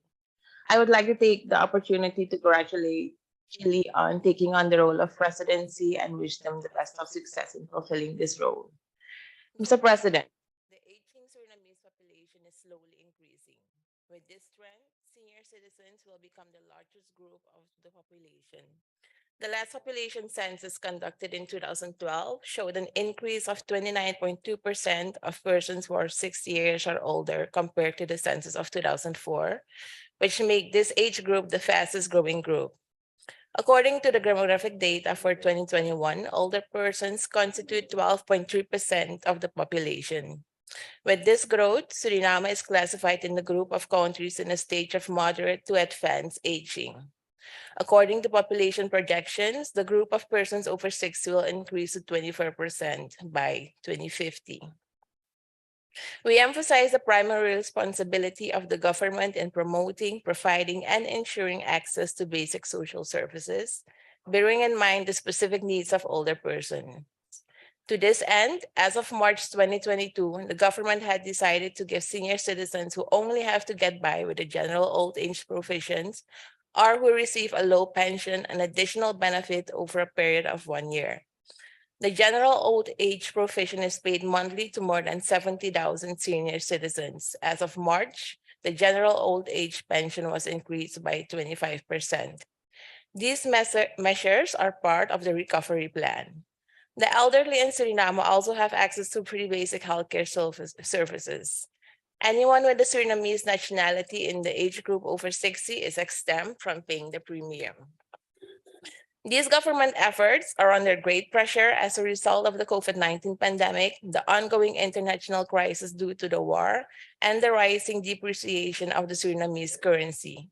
The challenges facing the Surinamese government with regard to its desire to guarantee a good old age to the elderly are increasing due to the above-mentioned national and international developments.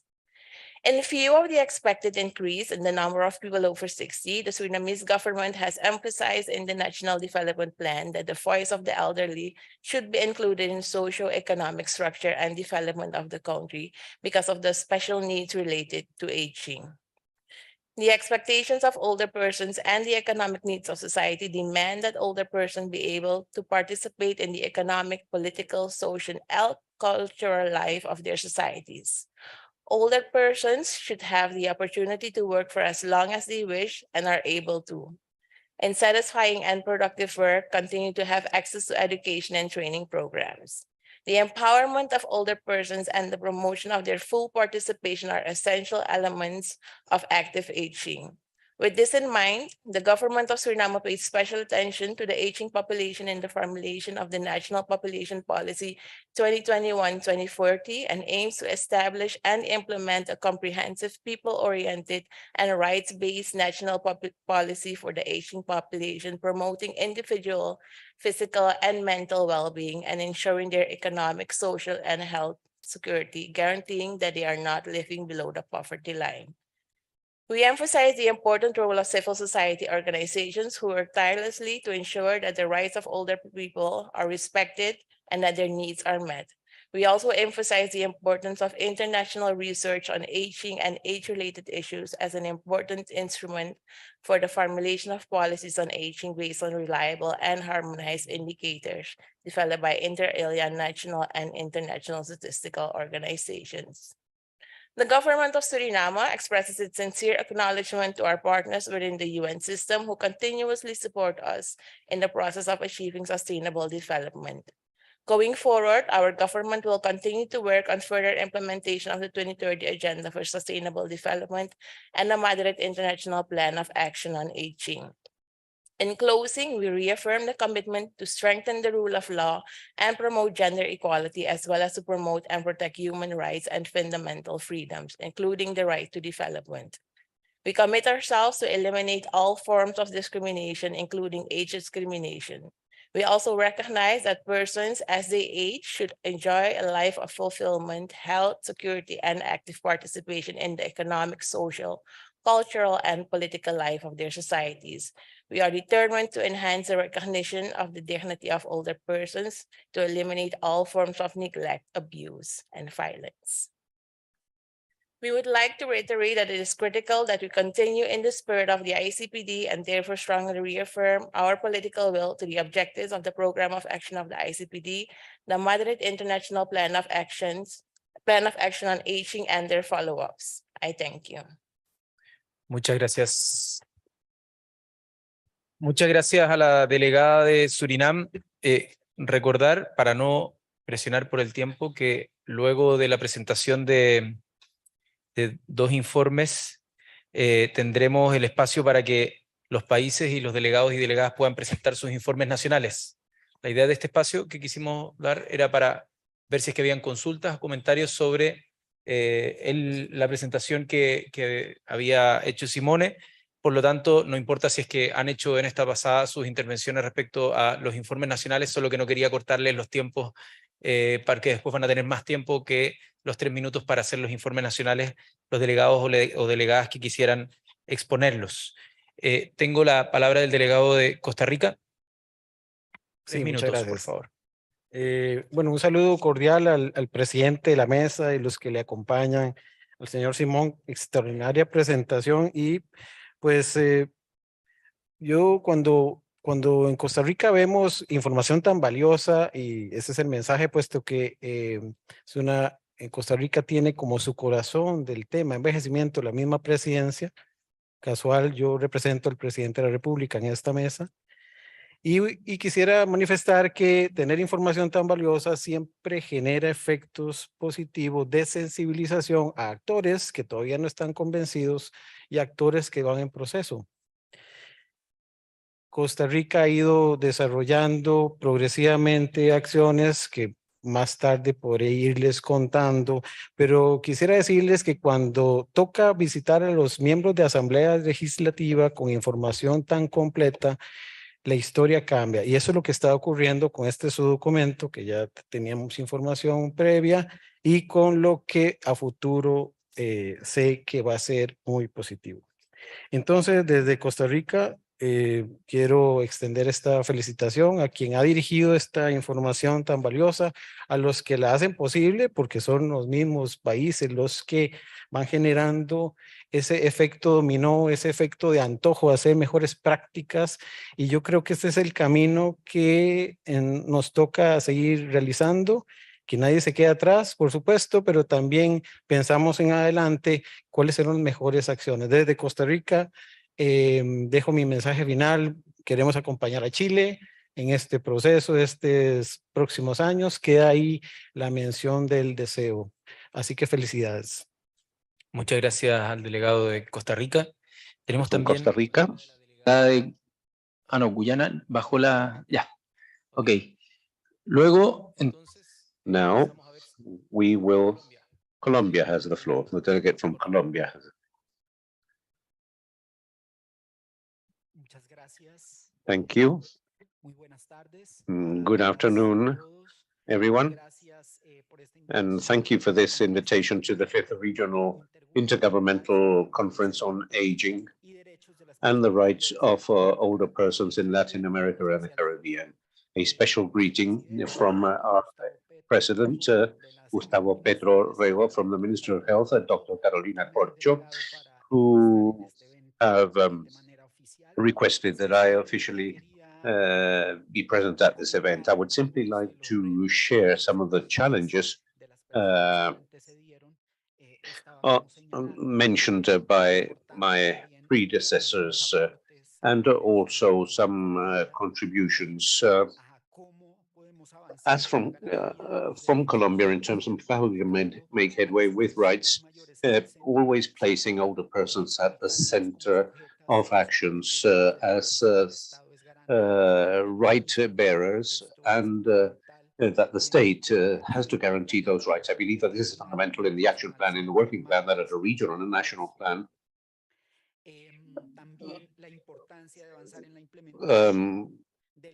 exist. And likewise, we need to advance in the implementation of differentiated approaches, because sometimes when we conduct an analysis of older persons, one finds that one feels that this is a homogeneous population, but what doesn't consider that they have different conditions, different situations, and therefore we need to advance as from a trans-sectorial level with regards to aspects such as non-discrimination as a result of age and other situations. It is also fundamental to make progress in terms of policies that enhance the quality of life of older persons, taking into consideration fundamental aspects that were mentioned here, such as health and education, access to services, and specific actions aimed at non-violence and non-discrimination for any reason. And today, unfortunately, is something that exists in all our countries. We must continue to work on that, and we must also invite us to have intrasectorial actions, because all of us as state representatives must be present here, because undoubtedly this is a strategic aspect and must form part of the public agenda.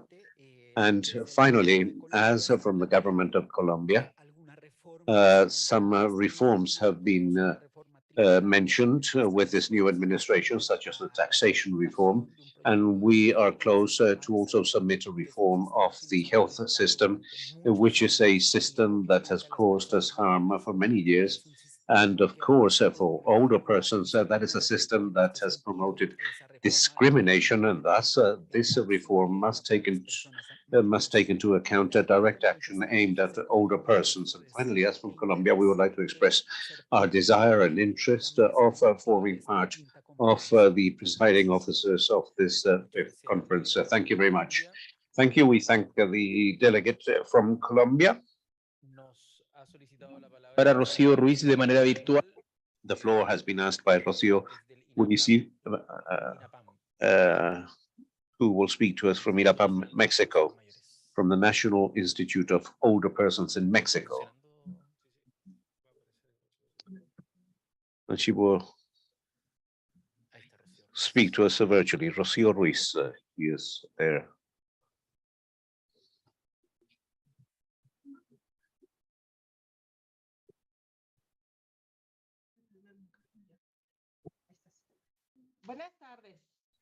Sí. Good afternoon. From Mexico, I would like to report on the activities undertaken by our country. One of the achievements has been legislative reforms of the social security system with regards to contribution pensions. And Mexico implemented this because older persons are provided with this pension. The only requirement is to be of that age, and it is a universal pension. Another achievement by Mexico has to do with care. We are developing plans on carers, on providing care to older persons. And training is being provided in several institutions, and this is very important in order to so that in the near future we can cater for the older persons that will exist, that we will have in our country, and that in the whole of Latin America will represent a large percentage. The challenges that we face today is to be able to unify all different institutions so that together we can all advance along the same lines. If we're going to establish a plan for care, that we do this together. One of the suggestions is to implement, as from early education, the issue of the life cycle, so that our children that are beginning to read and write also learn about the rights of older persons and are able to build on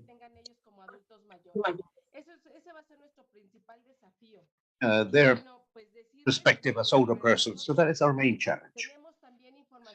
And I would like to say that we also have information about carer women, and we are precisely working on that so that all people providing care are duly trained, and not only women because of gender discrimination, but so that we may all be able to contribute with this issue related to care. In our country, we also have a program which is called IMSS Bienestar, and this has been designed for so that people can gain access to care and health, and that is universal. That what is universal is the care received by these older persons. And in order to continue to make headway along these lines and to be able to continue to contribute so that Mexico and Latin America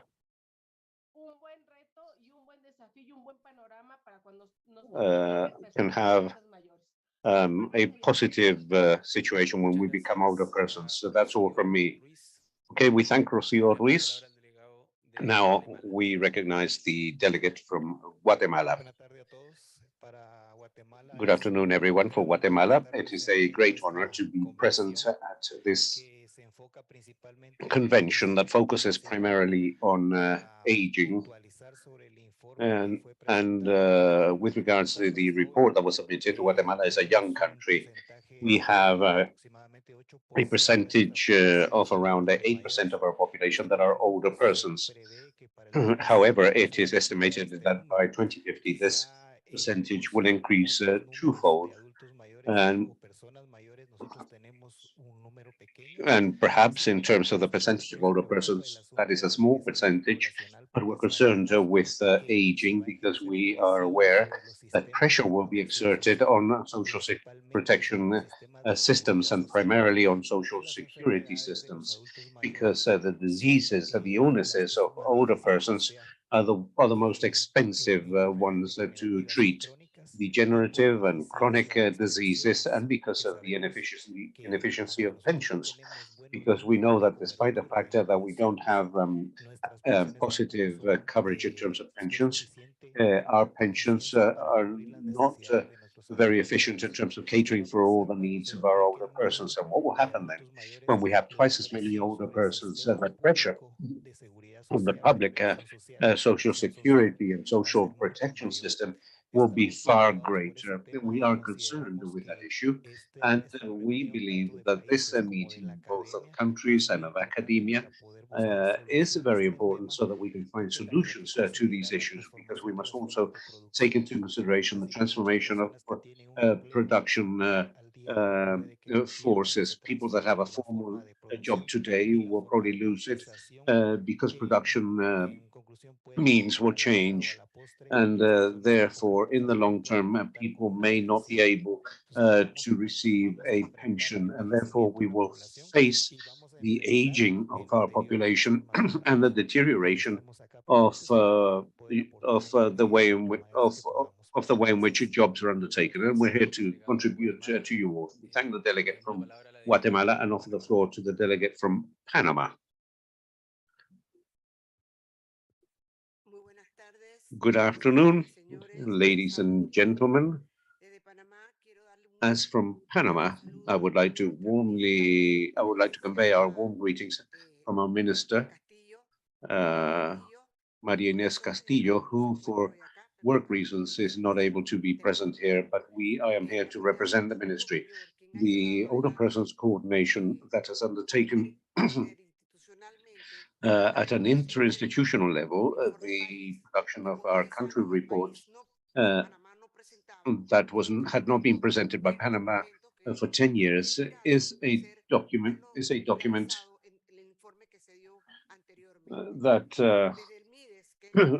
that has been produced. Mides, which presides the social policies of our country, we have been devoted to the comprehensive appraisal of all our legislation that was outdated. This was a regulation that dated back to 1999, and we now have to establish regulations based on the Inter-American Convention on the Rights of Older Persons. It is true that we've not yet ratified this as a country, and the instruments has served as a basis for all regulation that has been updated, the law on older persons, and the law that penalizes mistreatment of older persons. We must say Law 228, which creates the program for day care as a government uh, program so that the Ministry of Social Development of Panama, together with local governments, carry this program out.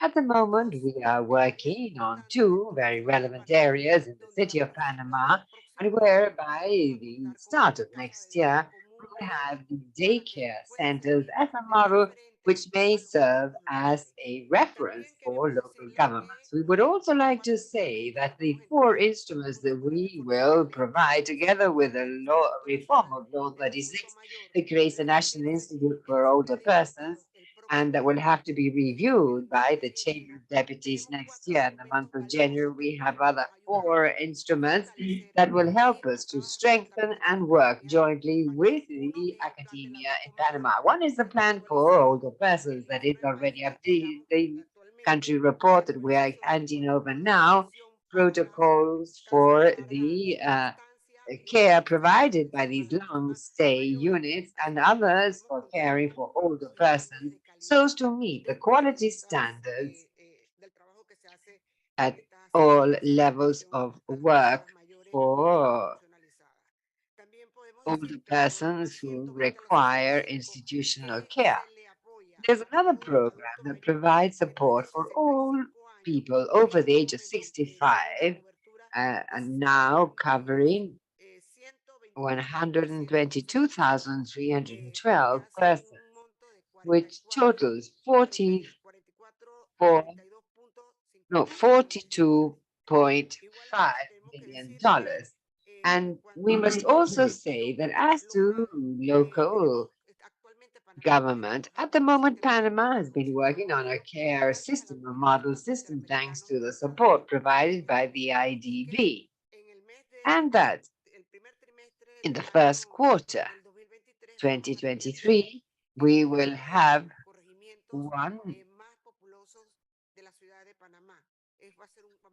a district that is one of the most highly populated in the city of Panama, with more approximately 50 caregivers to strengthen the care system. There is a register at national level of these caregivers. And so citizens may have the information and certainty of these skilled people to work not only within public institutions or municipal institutions, but also at the discretion of the population in need in different areas of the country. Likewise, we would like to say that the Madrid Action Plan has allowed us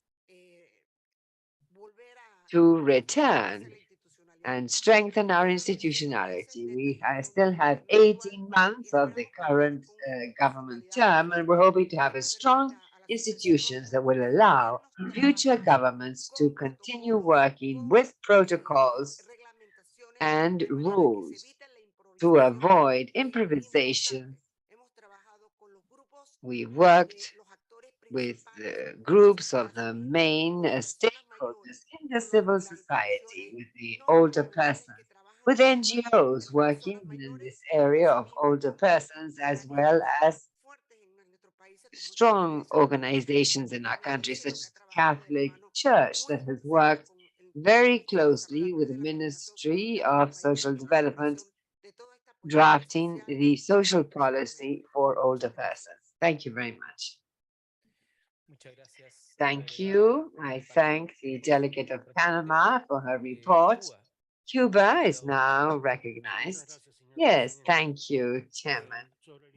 Regarding the report by our colleague, King, first, very concretely, demographic aging is the triumph of life over death, but it implies important challenges that must be shared. My country was one of the 17 countries that last year handed in its report, and we were authorized to upload it to the ECLAC website. This is a country where we must learn from everyone. Cuba is the #1 aged economy in Latin America and the Caribbean. We do not have a demographic bonus. We're paying for it.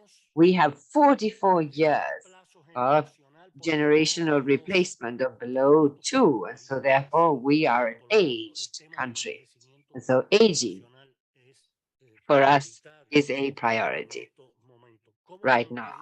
How to maintain the significant universal health costs, how to maintain a social security and assistance system, solidarity, and fully funded.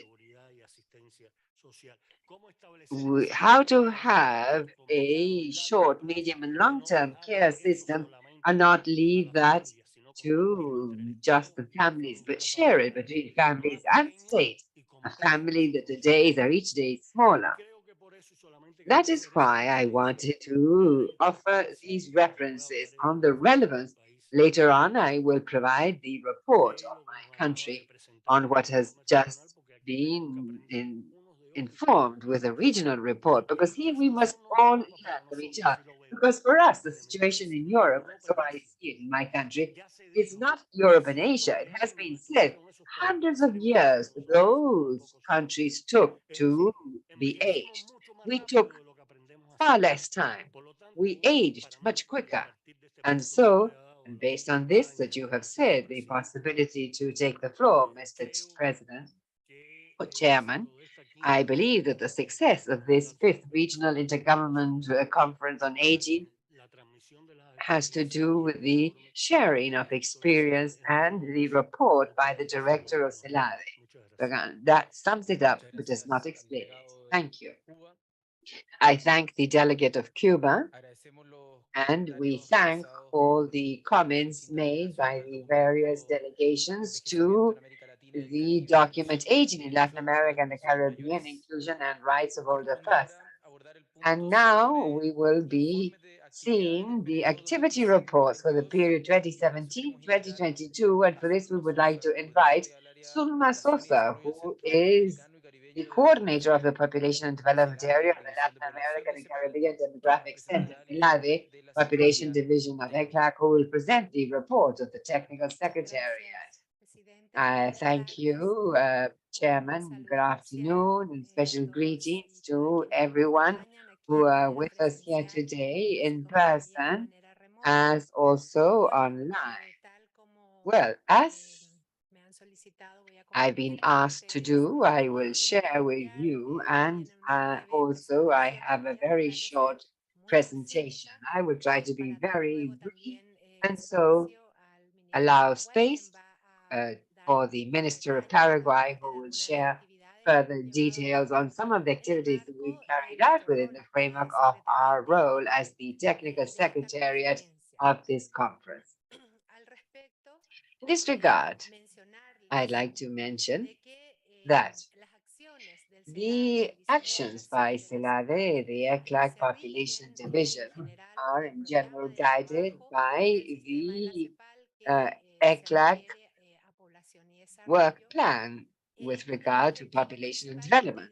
The main aim is to integrate fully issues of population in the planning, policies, and programs for development in these countries. With regard to the work by the Technical Secretariat, the activities carried out with regard to aging mainly have to do with the international agreements already mentioned here.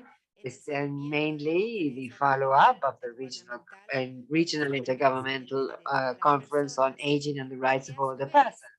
And that in turn is very much related to the content of the chapter of the Montevideo Consensus on Population and Development, which is the other international instrument that rules our work, and that in its chapter on aging, social protection, and socioeconomic challenges also has synergy, direct synergy with the activities of follow-up for the implementation of the Madrid Action Plan. Of course, in follow-up of the other international instruments in favor of the realization of the rights of older persons, such as the San Jose Charter and the framework for work of the 2030 Agenda for Sustainable Development. All of these instruments that seek to improve the living conditions of older persons by enjoying their rights. And also, the Secretariat also participates very actively in other working groups that are interagency work of the UN on population aging. One of the central activities carried out by the Secretariat in this period has been accompanying the countries of Latin America and the Caribbean in drafting and presenting their respective national reports, as was already indicated by Simone Cecchini, our director. Activities carried out within the framework of the fourth examination and 5-year assessment of the implementation of the Madrid Action Plan. Within this framework, the Secretariat prepared guidelines for the drafting of the national reports on the implementation of the action plan and accompanied countries in this process through technical assistance to 18 member states, and that derived in the drafting of the 17 national reports, as well as a joint report drafted by the ECLAC office in the Caribbean, and that have, of course, served as a basis for the drafting of the regional report, and together with other sources of information, with the very valuable outcomes recently shared by Simone. In this sense, we should also mention that within the framework of the drafting of these guidelines and the coaching of countries, one important recommendation stemming from the resolutions that we have received at system level aim precisely to ensure the participation by the civil society and above all in terms of the perspective of these groups and associations that accompany the implementation of policies for older persons, not only national level, but regional as well. Likewise, participation by the various government institutions that work with policies on these matters for older persons. We have seen, on account of the wealth of the content of the national reports, that all countries have made an effort, quite a remarkable and significant effort, to put into practice these recommendations that we had shared with each one.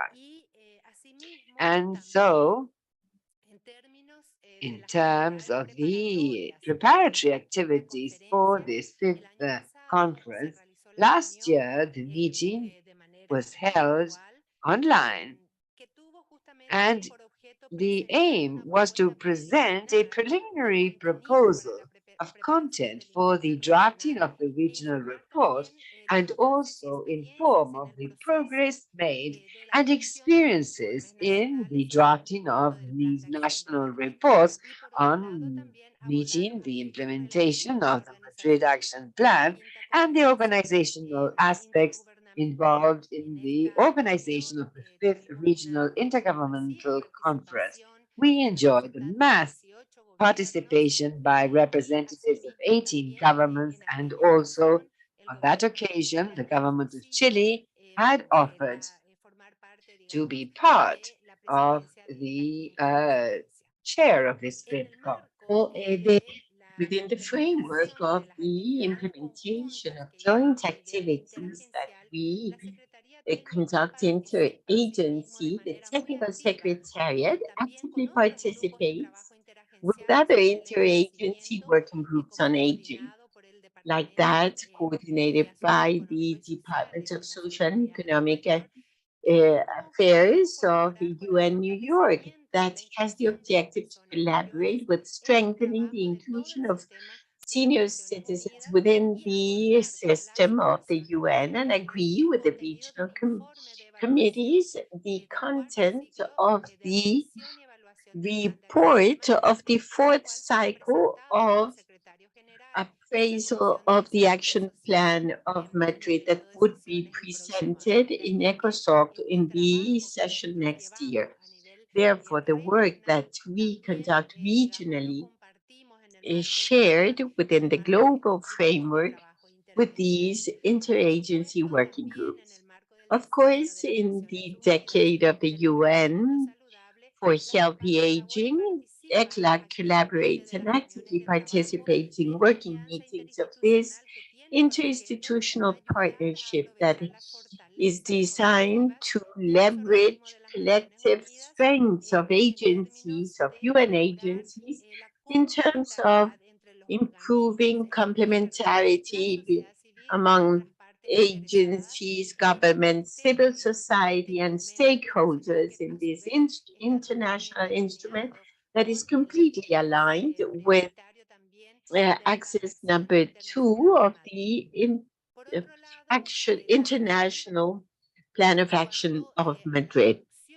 Now, as to the production of updated information and knowledge during this period from technical secretariat, different documents have been prepared and published, also research with policy recommendations empirically based. And you can see here in this list, which are some of the recently published documents, among which you have the chapter on older persons included in the report of the Regional Conference on Population and Development, and that was submitted in June of this year, that addressed the socio-demographic impacts of COVID-19 in Latin America in 2022.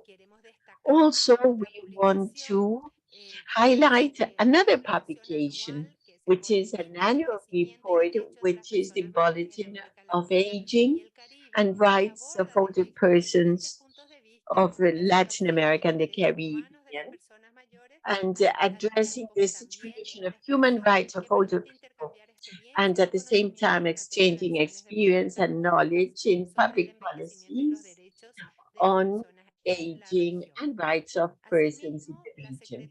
Likewise, the Secretariat has also coordinated and participated in a series of seminars, workshops, and meetings, international, regional, and national meetings, through statements and substantive presentations that have, of course, fed the work of the division and also allowed for disseminating different aspects and results of the activities of each one of the countries in the area of aging and rights of older persons in monitoring the Intergovernmental Conference.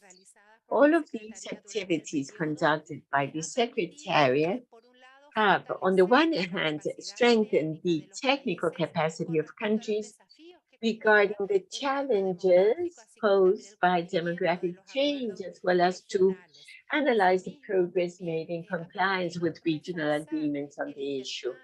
Likewise, have reinforced collaborative work among the governing institutions that deal with issues related to older persons, and strengthen their role in the implementation and national follow-up of regional and international agreements. And of course, this space and activity that have been held jointly with Paraguay as the chair, country, and presiding officers have broadened the participation of older persons in the consideration and development of proposals to improve their situation and exercise their human rights. This among some of the products and results that have been quite significant. But just as a way of example, and then finally reiterate in terms of perspectives for the period 2022 and 2024, accompanying in its role as chair of the Regional Intergovernmental Conference on Aging and the Rights of Older Persons in Latin America and Caribbean. The idea is accompanying Chile in its role as chair and continue with technical assistance to countries in the implementation of the Madrid International Plan of Action on Aging, the Montevideo Consensus on Population and Development, the San Jose Charter on the Rights of Older Persons in Latin America and the Caribbean, and the Decade for Healthy Aging. We will continue also generating updated knowledge on aging and rights of older persons with policy recommendations and studies, publications that can accompany the work and public action in favor of old persons. We will continue collaborating with interagency working groups on aging, as well as in other interinstitutional and regional instances in favor of senior persons. Thank you. We thank Zulma Sosa for the presentation on behalf of the Technical Secretary. Now the report of the chair of the 4th Regional Intergovernmental Conference on Aging and Rights of Persons, Older Persons in Latin America and the Caribbean by Julio Cesar Borba, Minister of Public Health and Social Welfare of Paraguay. Thank you, Mr. Chair, members, and associate states. Participants, I will now refer to the work we've done as chair of the Regional Intergovernmental Conference on Aging and the Rights of Older Persons. There are several relevant landmarks that I would like to share with you. As the result of the 4th regional meeting held in Asunción from June 27th to 30th of 2017, the Asunción Declaration was adopted, building inclusive societies, aging with dignity and rights. And among other points, it urges governments to mainstream in their policies programs for the development programs for aging and implementing specific measures for older persons with the 2030 Sustainable Development Agenda in mind, and also the Montevideo Consensus. And to move forward in achieving the declaration, the chair, jointly with the Technical Secretariat on Aging, has conducted several activities that I will now mention. In 2019, the Technical Secretariat organized, with the support of this chair, 3 meetings within the context of the Regional Intergovernmental Conference. The first one was in the Multi-Sectorial Advocacy Forum for the Rights of Older Persons, organized by the Social Wellbeing Institute of the Ministry of Public Health with the support of PAHO. In the same year, the Forum on Policies for Long-Term Stays and Human Resources, organized by the Public Health Ministry with the support of the International Cooperation Agency of Korea, COICA, with experts from Korea, Argentina, Chile, and CELADE from ECLAC. Finally, the International Seminar on Population Aging and Public Policies linked to older persons was held. It was a space for reflection and ideas on the social and economic impact of demographic changes and public policies related to older persons. It brought together governmental representatives, also from civil society and academia, and gave continuity to actions in favor of older citizens, and organized by the Ministry of Health of Paraguay and CELADE, the Population Division of ECLA. In 2020, the virtual dialogue on challenges in the protection of older persons and their rights vis-a-vis COVID-19 pandemic, a meeting for reflection addressing decision makers and academia and civil society to analyze the social demographic scenario of the countries of the region within the context of the health crisis and the impact in the short, medium, and longer term for older persons. In November of that year, the virtual international seminar on the decade for healthy aging was held, organized by the Ministry of Public Health with PAHO, WHO, with the purpose of socializing this strategy and identifying potential intersectoral partnerships in order to develop actions in favor of healthy aging. In 2021, regarding training of human resources in Paraguay, the gerontology class or course was held virtually and face-to-face by the Institute of Social Welfare, Ministry of Health, and COICA, International Korean Cooperation Agency. In the same order and with the same organizers, formal caregivers course was provided virtually. In June of 2021 and November of this year, human rights, human resources, and network on care and friendly communities and cities with older persons, municipal environment organized by INEGI. And today we have a preliminary version of the national policies for older persons, and it began in 2019 with the support of PAHO.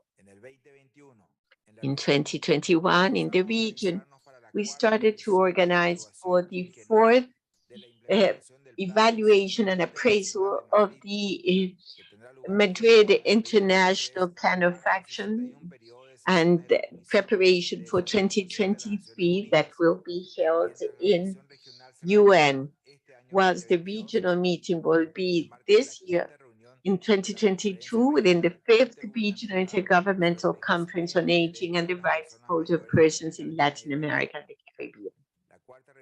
The fourth five-year exam provided an opportunity to assess and evaluate the progress of the last years on priority redefined areas: older persons, development, promotion of health and well-being in old age, and the creation of favorable environments for older persons. With that review, it allowed to generate progress on several topics. For example, Declaration of Brazil in 2007, the San Jose Charter of 2012, the Montevideo Consensus on Population and Development 2013, the Inter-American Convention on the Protection of Human Rights of Older Persons 2015, and the Asunción Declaration 2017, as well as globally, the 2030 Agenda for Sustainable Development.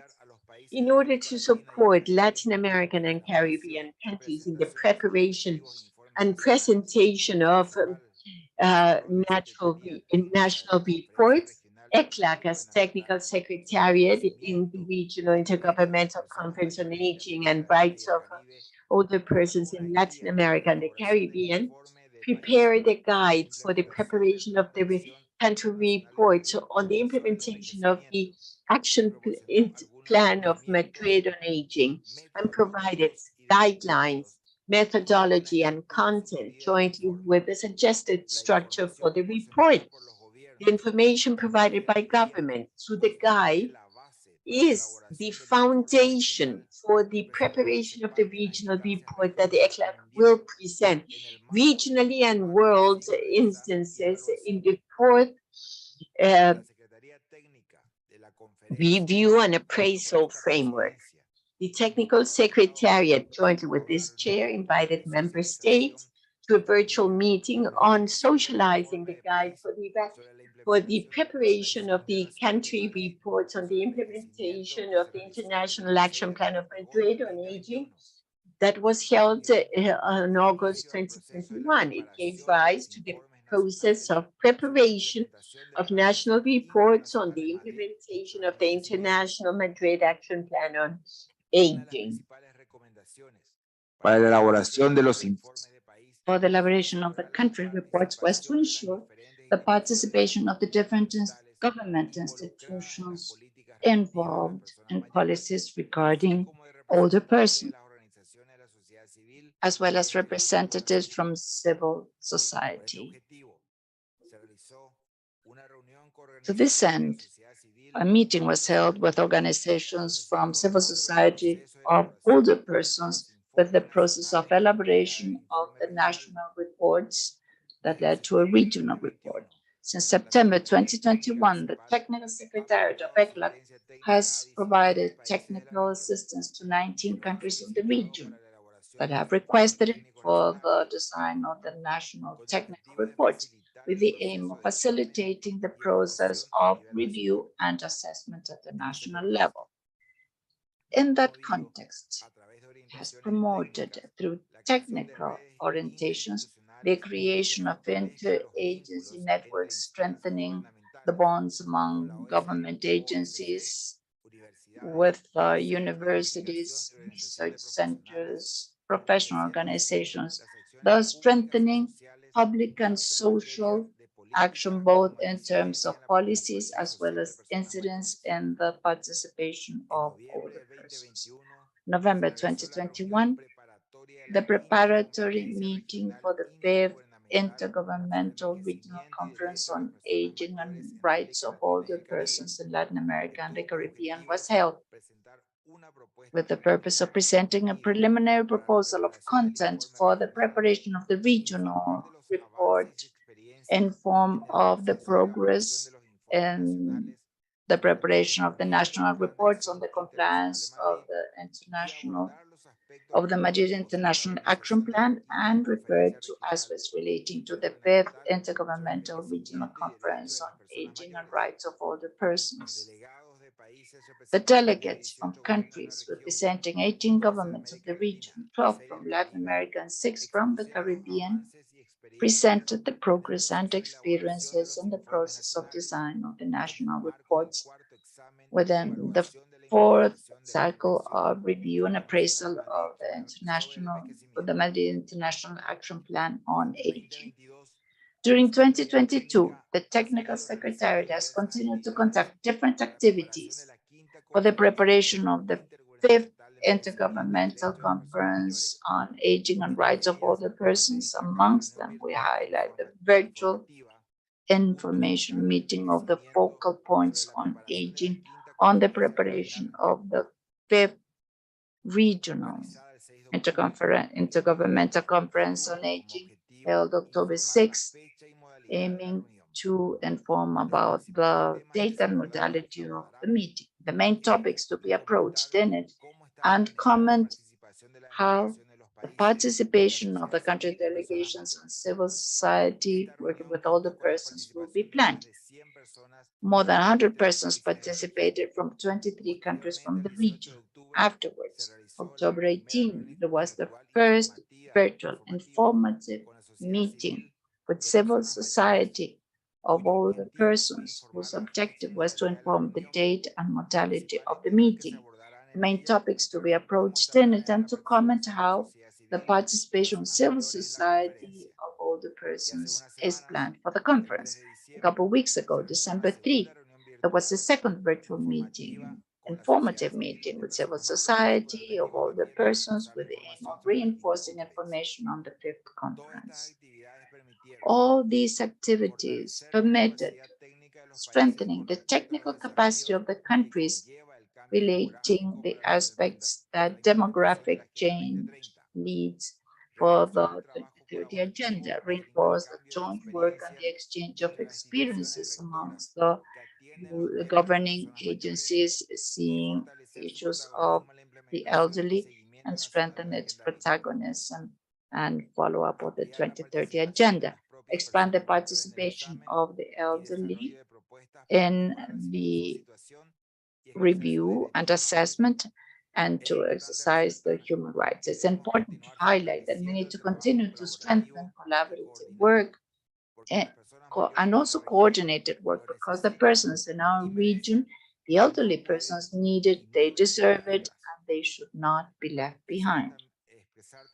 I would also like to express our recognition and gratitude to CELADE, the Population Division on ECLAC, and the role as Technical Secretariat of the conference for the support, collaboration, and for accompanying us during these 5 years of work. Just as ONFPA, without whose strong support and help, most of the tasks done would have been more difficult. We want to thank the rest of the organizations who have provided the support in the different activities conducted. Thank you very much, everyone. Muchas gracias, ministro Borba, por su Thank you very much, Minister Borba, for the presentation on the report of the chair and the activities conducted in these years under the leadership of Paraguay and the Technical Secretariat of CELADE Population Division of ECLAC. Next, we have to hear the start of the presentation of the national reports on the presentation of the mandated action plan on aging. The idea is to now, during this time, start and give the floor to the different delegations for their reports that will continue tomorrow. So the idea is that now with the Secretariat, we can start reviewing the requests to participate so that at the end of the day, we can end with those words and start tomorrow with the following presentations that were not made today. Cuba would like to start. So we will now give the floor to Cuba. We've estimated around 5 minutes of time for the national report from Cuba. Thank you, Mr. Chairman. First of all, I'd like to congratulate you for the chair of our meeting and thanking you for giving me the floor. Mr. Chairman, dear heads of delegations and members, representatives of ECLAC for Latin America and the Caribbean, and ONFPA, to whom I would publicly like to thank for their support to ensure that the delegation of my country is present here, representing civil society. 20 years after the approval of the International Action Plan for Madrid on aging, it is important and a pleasure for my country to be able to present to you this part of the program, the progress, the good practices and challenges of Cuban society in terms of aging and the rights of older persons. Cuba is a country that is considered of high human development, with low multidimensional poverty, and in the presence of a demographic transition that is quite advanced, characterized by an environment of low fertility, with an overall rate of fertility, as I said, below the replacement level since 1978. Low mortality rate, high life expectancy, low child mortality, with a negative migratory status.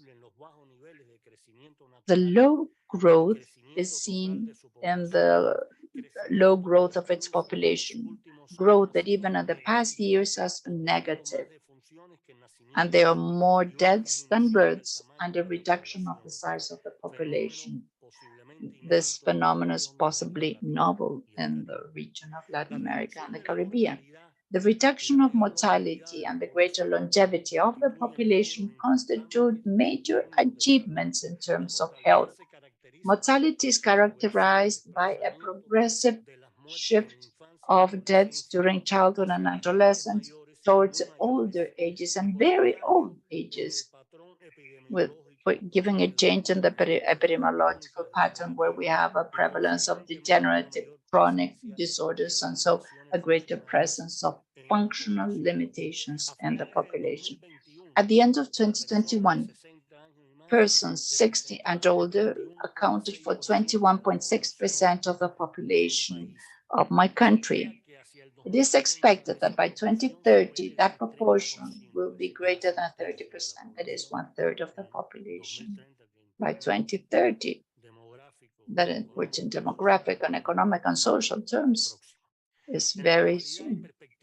Currently, prospectively, the only population group that increases its size in the country is and will be that of older persons, particularly the group aged 75 and 80 and old. In this context, the government and the Cuban state acknowledge that demographic growth and aging of the population constitute major challenges for society, which means adjusting, modifying, and updating the policies to cater for it and ensure that older persons enjoy old age without discrimination, with dignity, with autonomy, and active participation playing an important role, such as the right to care and self-care, ratifying that older persons are subjects of rights, not just objects of care.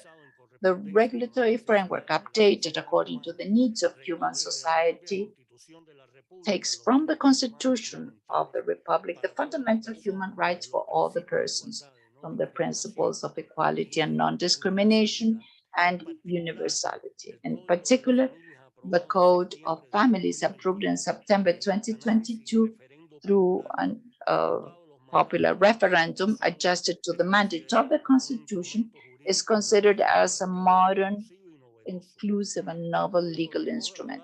The code collects through its articulates the rights, the duties, the mechanisms of protection, as well as other interests of the persons aged 60 and older, aiming to non-discrimination and violence within the family.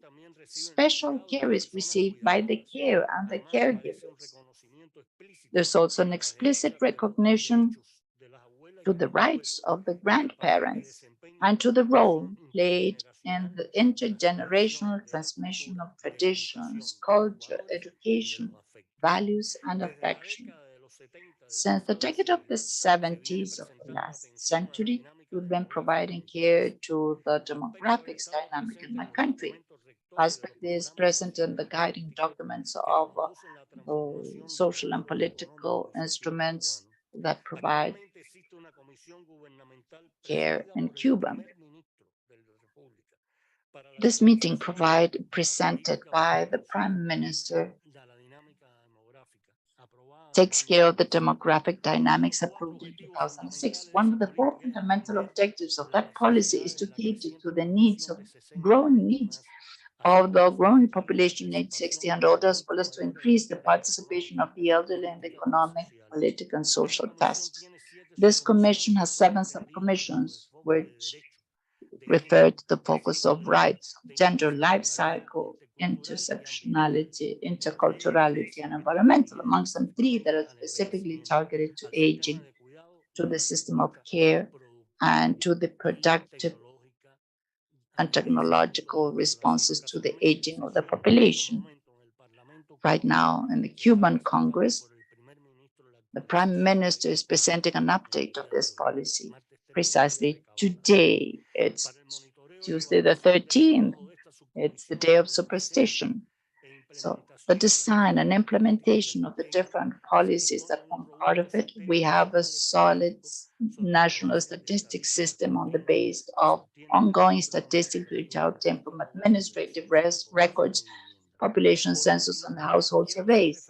Finally, I would like to refer to the way that Cuba faced the major challenges imposed by the presence of COVID-19 in the country, just as the rest of the world, but in our case, aggravated by the consequences of the unprecedented hardening of the commercial and financial blockade imposed by the government of the United States 60 years ago, making it very difficult to buy medical supplies and equipment, the PPPs and diagnostic elements needed. Yet, to face the pandemic, we had the support of science, which made it possible to apply innovative solutions, new knowledge, and scientific evidence based on the national experience and international experience. In my country, 4 vaccines were produced nationally. Many clinical trials on new medications for the care of the pandemic. This allowed that almost all of the population, that is more than 92% of the population, received a complete regimen of vaccines, which contributed to the reduction of the number of contagion and significantly contributed to the reduction of the number of deaths, thus ensuring a control of the pandemic in all the national territory. The mortality by COVID is 0.73%, half of the rate of Latin America and the Caribbean, much lower than the worldwide level. Zonas mayores, as in most countries, older people were more numerous, with negative impacts when it came to the COVID-19 pandemic. Obviously, we had an over-mortality of older people in 2021.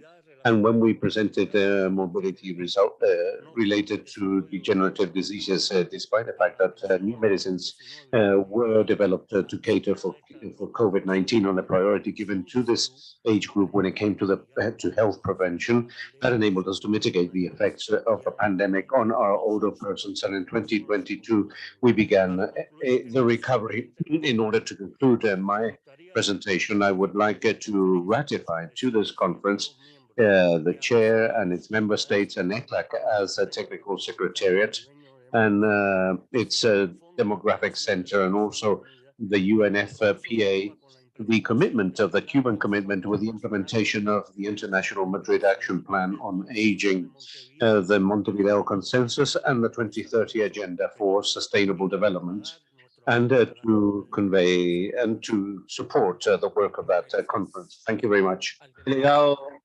Thank the delegate from Cuba. And now we would like to offer the floor to the delegate from Guyana and subsequently to the delegate from Belize. Chairman, Excellencies, distinguished delegates, ladies and gentlemen, good afternoon. The government of Guyana appreciates this opportunity to present on the progress made in Guyana on advancing public policies and programs to protect the rights of our elderly. Government recognizes the contribution of our senior citizens and continues to develop mechanisms to utilize their knowledge and experience so that they can continue to contribute to society. Emphasis is placed on improving their quality of life through strengthened systems and services that support the aging population in Guyana, ensuring accessibility, inclusion, respect for human rights, and sustainable human development. The life expectancy of the elderly population continues to increase in Guyana, and the National Bureau of Statistics projects that by 2025, our elderly population will increase from 74,782 in 2020 to 85,072 persons living over the age of 60. With this increase arises the need for improved medical, institutional, and family support. All pensioners 65 years and over receive a non-contributory old age pension, which has increased by 36% in 2 years. In addition, pensioners receive a one-off cash grant equivalent to 1 month's pension in 2021 and in 2022. In 2022, the one-off grant provided an additional $1.8 billion Guyana dollars in disposable income to the nation's pensioners. Government continues to provide financially for our aging population, with increases in its annual budget, almost doubling its allocation to our elderly and vulnerable population from 2019 to 2022. Guyana's government also focuses heavily on ensuring that all pensioners have ease of access to their pension. Alternate payment venues were established, allowing pensioners to access their pension through more distribution sites. Shut-in services are also provided to pensioners who are bedridden and living with disabilities, allowing them to receive their pension in their homes. Pensioners living in the hinterland and remote locations receive direct cash payments. Pensioners can also request that their pension be delivered to their bank accounts. Government of Guyana provides a water subsidy to over 27,000 pensioners. Our elders also benefit from the National Insurance Scheme, which provides social insurance coverage based on their contributions. Government continues to focus on providing an enabling environment for aging populations.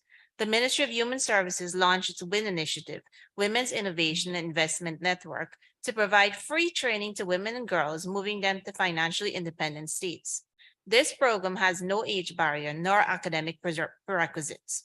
Seniors who may have missed formal education opportunities or left school to care for children are now benefiting from this technical vocational program.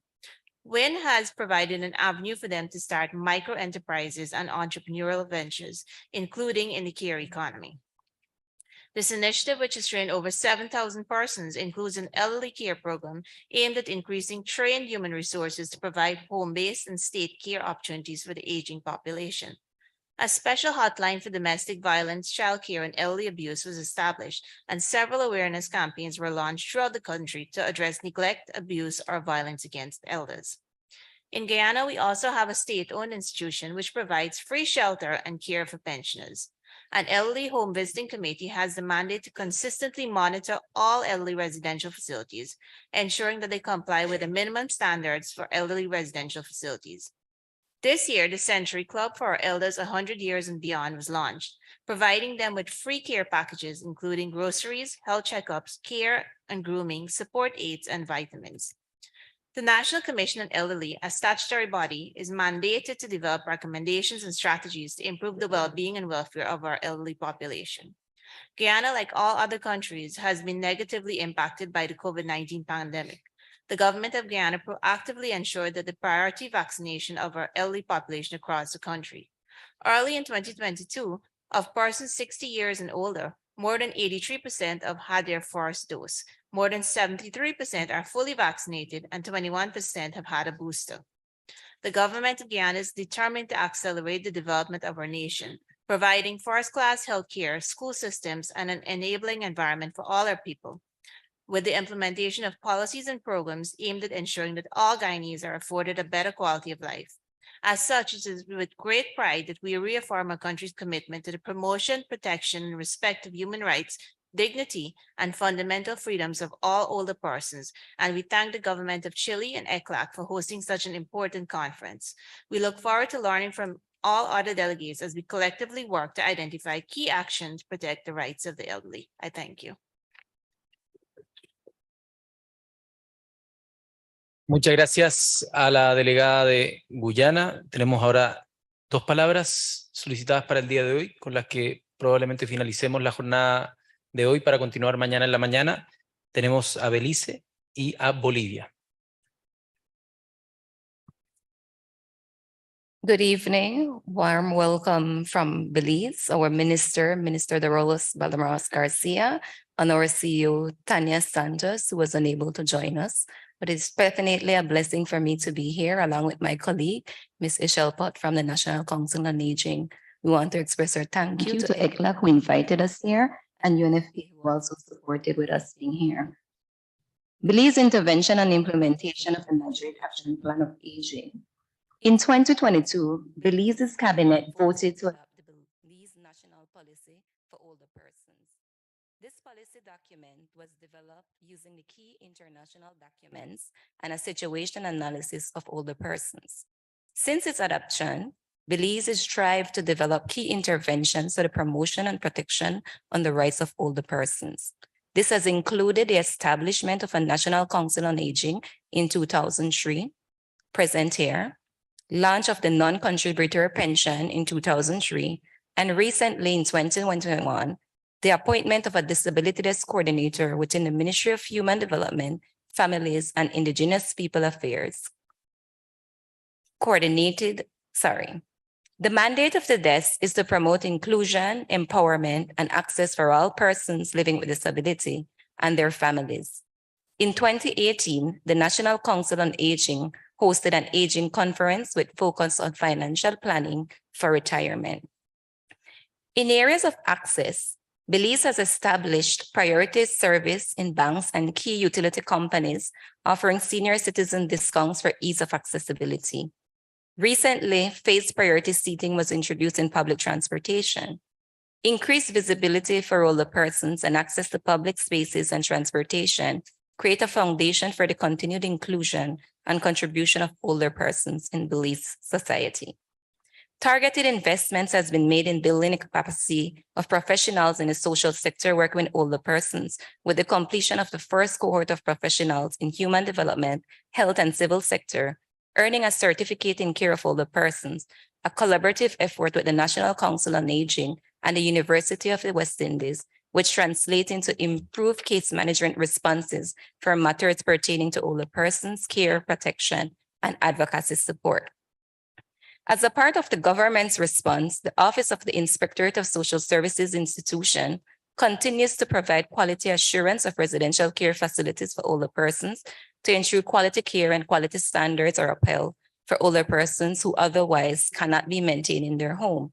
Simultaneously, the Ministry of Human Development, Women and Family Support Department continues to provide direct case management of reported cases of elderly support and elderly abuse to ensure that older persons are protected, cared for, and their rights are upheld. Through its public assistance program, older persons and their families continue to benefit from in-kind assistance to offset crisis situations they might face on an emergency, medium, or long-term basis, depending on their individual needs. The establishment of caregiver certification programs to support in-home care for older persons in communities further build the resilience of Belizean families to meet the demand of care in old age. The piloting of digital literacy training for seniors, which is now being integrated into an e-governance portfolio, creates opportunity for older persons to remain connected, not only to families and friends, but to remain autonomous and independent during the pandemic and onward. As a part of Belize's social protection strategy for financial inclusion and economic empowerment, eligible older persons benefit from Belize Conditional Cash Transfer Program, which was established in 2010. In response to the shock brought on by the pandemic, beneficiaries benefited from a vertical expansion which aimed to ensure continued financial security and economic empowerment for older persons. In addition, provisions was made to meet older persons on the ground and in their home to minimize food insecurity and to increase access to medication and medical attention and minimize the risk of contracting COVID-19. Belize is considered a young country with more than 45% of our populace being between the age of 15 to 35. Older persons account for approximately 7% of Belize population. This means that the demand for services for older persons is significantly less, which presents challenges for investment in health and social protection. The government of Belize, through the National Council on Aging, is presently completing its National Strategic Plan on Aging, which includes a multi-sectoral approach to mainstream aging issues into the development framework of Belize. The government of Belize remains committed in ensuring that we safeguard the well-being of our population as it ages. This includes addressing challenges related to human resource and geriatric medicine through the phased expansion of our National Health Insurance Scheme, which provides our primary health care and other services. Thank you. Muchas gracias a la delegada de Belice. Thank the delegate from Belize, and we now recognize the representative from Bolivia. Muy buenas. You all have a very good afternoon. I would like to congratulate the organization for this meeting. I also want to especially express my gratitude to ECLAC and the Population Fund of the United Nations for the possibility of bringing together representatives from different countries. I would, on behalf of my own country, I would like to acknowledge the representatives of older persons that enables us to face their challenges in order to improve the quality of life on this earth. The plurinational state of Bolivia has made important progress with regards to the protection of the rights of older persons. However, we acknowledge that we still find ourselves along this difficult road of implementing a whole framework of protection. Within that framework, we have established intersectoral challenges via a public agenda that prioritizes the human rights of populations in order to promote their full inclusion, integration, and participation in society under the right to a decent old age. Within that framework, in the report on the implementation of the Madrid International Action Plan on Aging, presented or submitted in November 2021, it was expressed that our state and the projections following the last census in 2012 indicates that people aged more than 60 by 2020 totaled 1,200,000 odd thousand people, which at that time represented 10% of the total Bolivian population, a figure that guides our care for that segment of the population. And as we continue with the implementation of actions that seek to reduce the number of old age people living in poverty. And thus we have been able to reduce as a plurinational state of Bolivia 8% the number of old age people living in poverty between 2016 and 2020.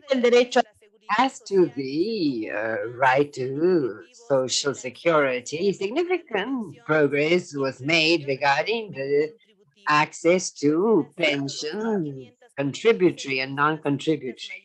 Of the older persons registered in 2016, we grew to 179,360 older persons by 2021.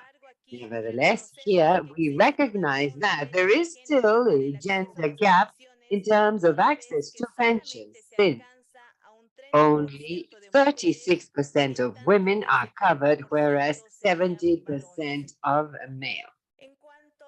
And then, as to other types of measures related to Social Security, the plurinational state of Bolivia has implemented a benefit for older persons that is under the non-contributory regime known as dignity income, that by August 2022 covered 1,118,824 older persons that were benefited.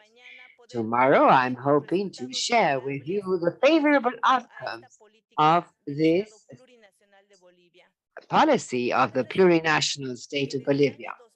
Since 2019, we began implementing the single health system, which is free of charge and universal in the public health sector.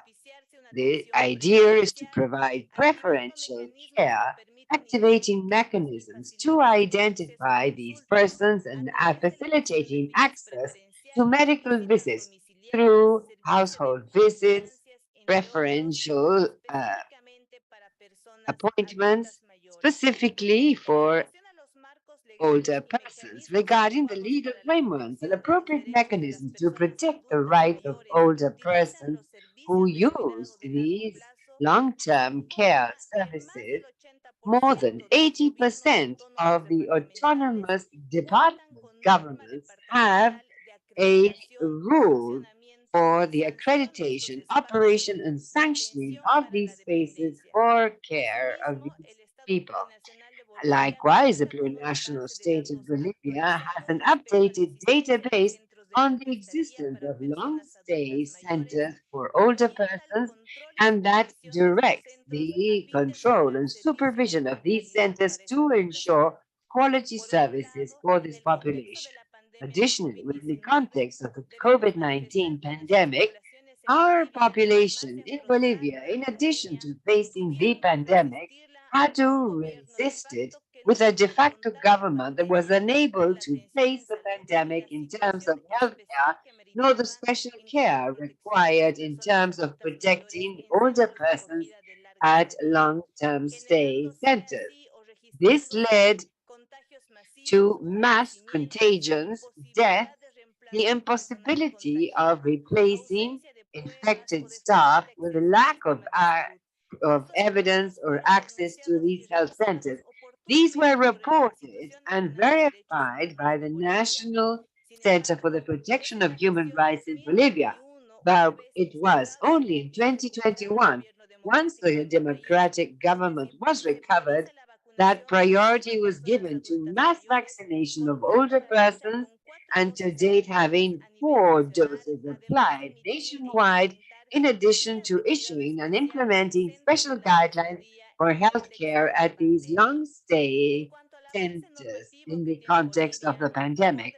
As to the progress experienced in Bolivia favoring older persons, over the last 5 years, at least 4 national laws were passed benefiting this population, two on the rising in the dignity pension and the second on universal health care, and a special one at the demand of population regarding the rebate of payments to those insured in order to cover emerging needs on account of COVID-19 pandemic. Likewise, we saw that at least 5 autonomous department governments have specific laws to protect and provide preferential treatment to older persons. The issue of subnational rules to protect the adult population has led to connected work between the central government and autonomous units, and as this within the framework of the general law on adult on older persons, there is further coordination, agreement, proposal, cooperation, communication, and information comprised by the head of the sector and that affects the Ministry of Justice and Transparency and the autonomous territorial units called the Council for Sexual Coordination for a Decent Old Age that promotes the institutional strengthening with public policies, guidelines, and protocols for older persons.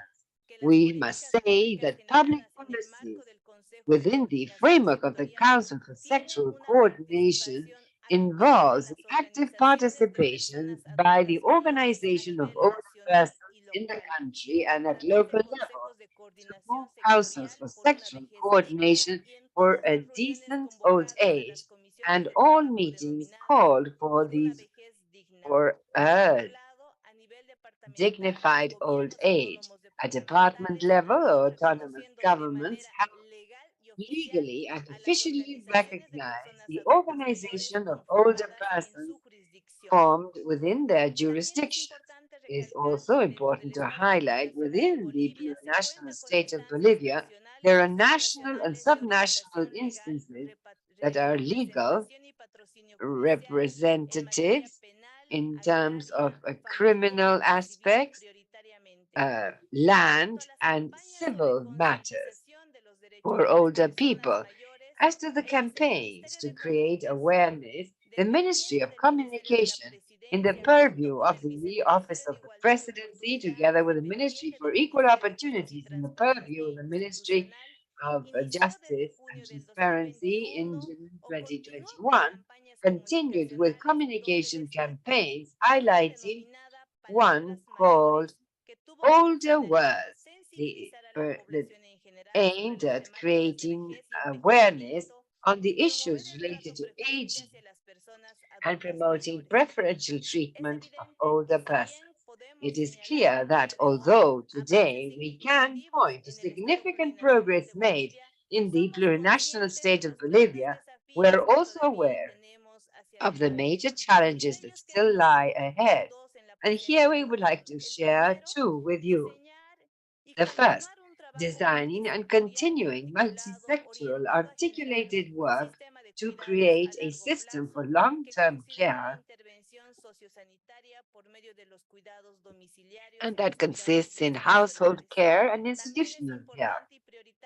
It is also important to promote institutionality and hierarchies of the different offices working on the human rights of older persons at national, department, and municipal level with a corresponding strengthening of skills of caregivers and government officials to provide appropriate services according to the territories where these older persons live. Thank you very much. Well, we thank the representative of Bolivia and also we're grateful for the reports shared by the various delegations.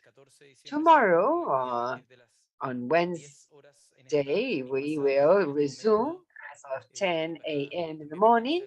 And now to I would like to thank everyone participating and invite you to the cultural activity and cocktail offered by the government of Chile and ECPAC that to be held in the North Esplanade, that is down the stairs and outside, so that we may relax and share experiences in a little more informal manner. Thank you very much and see you tomorrow.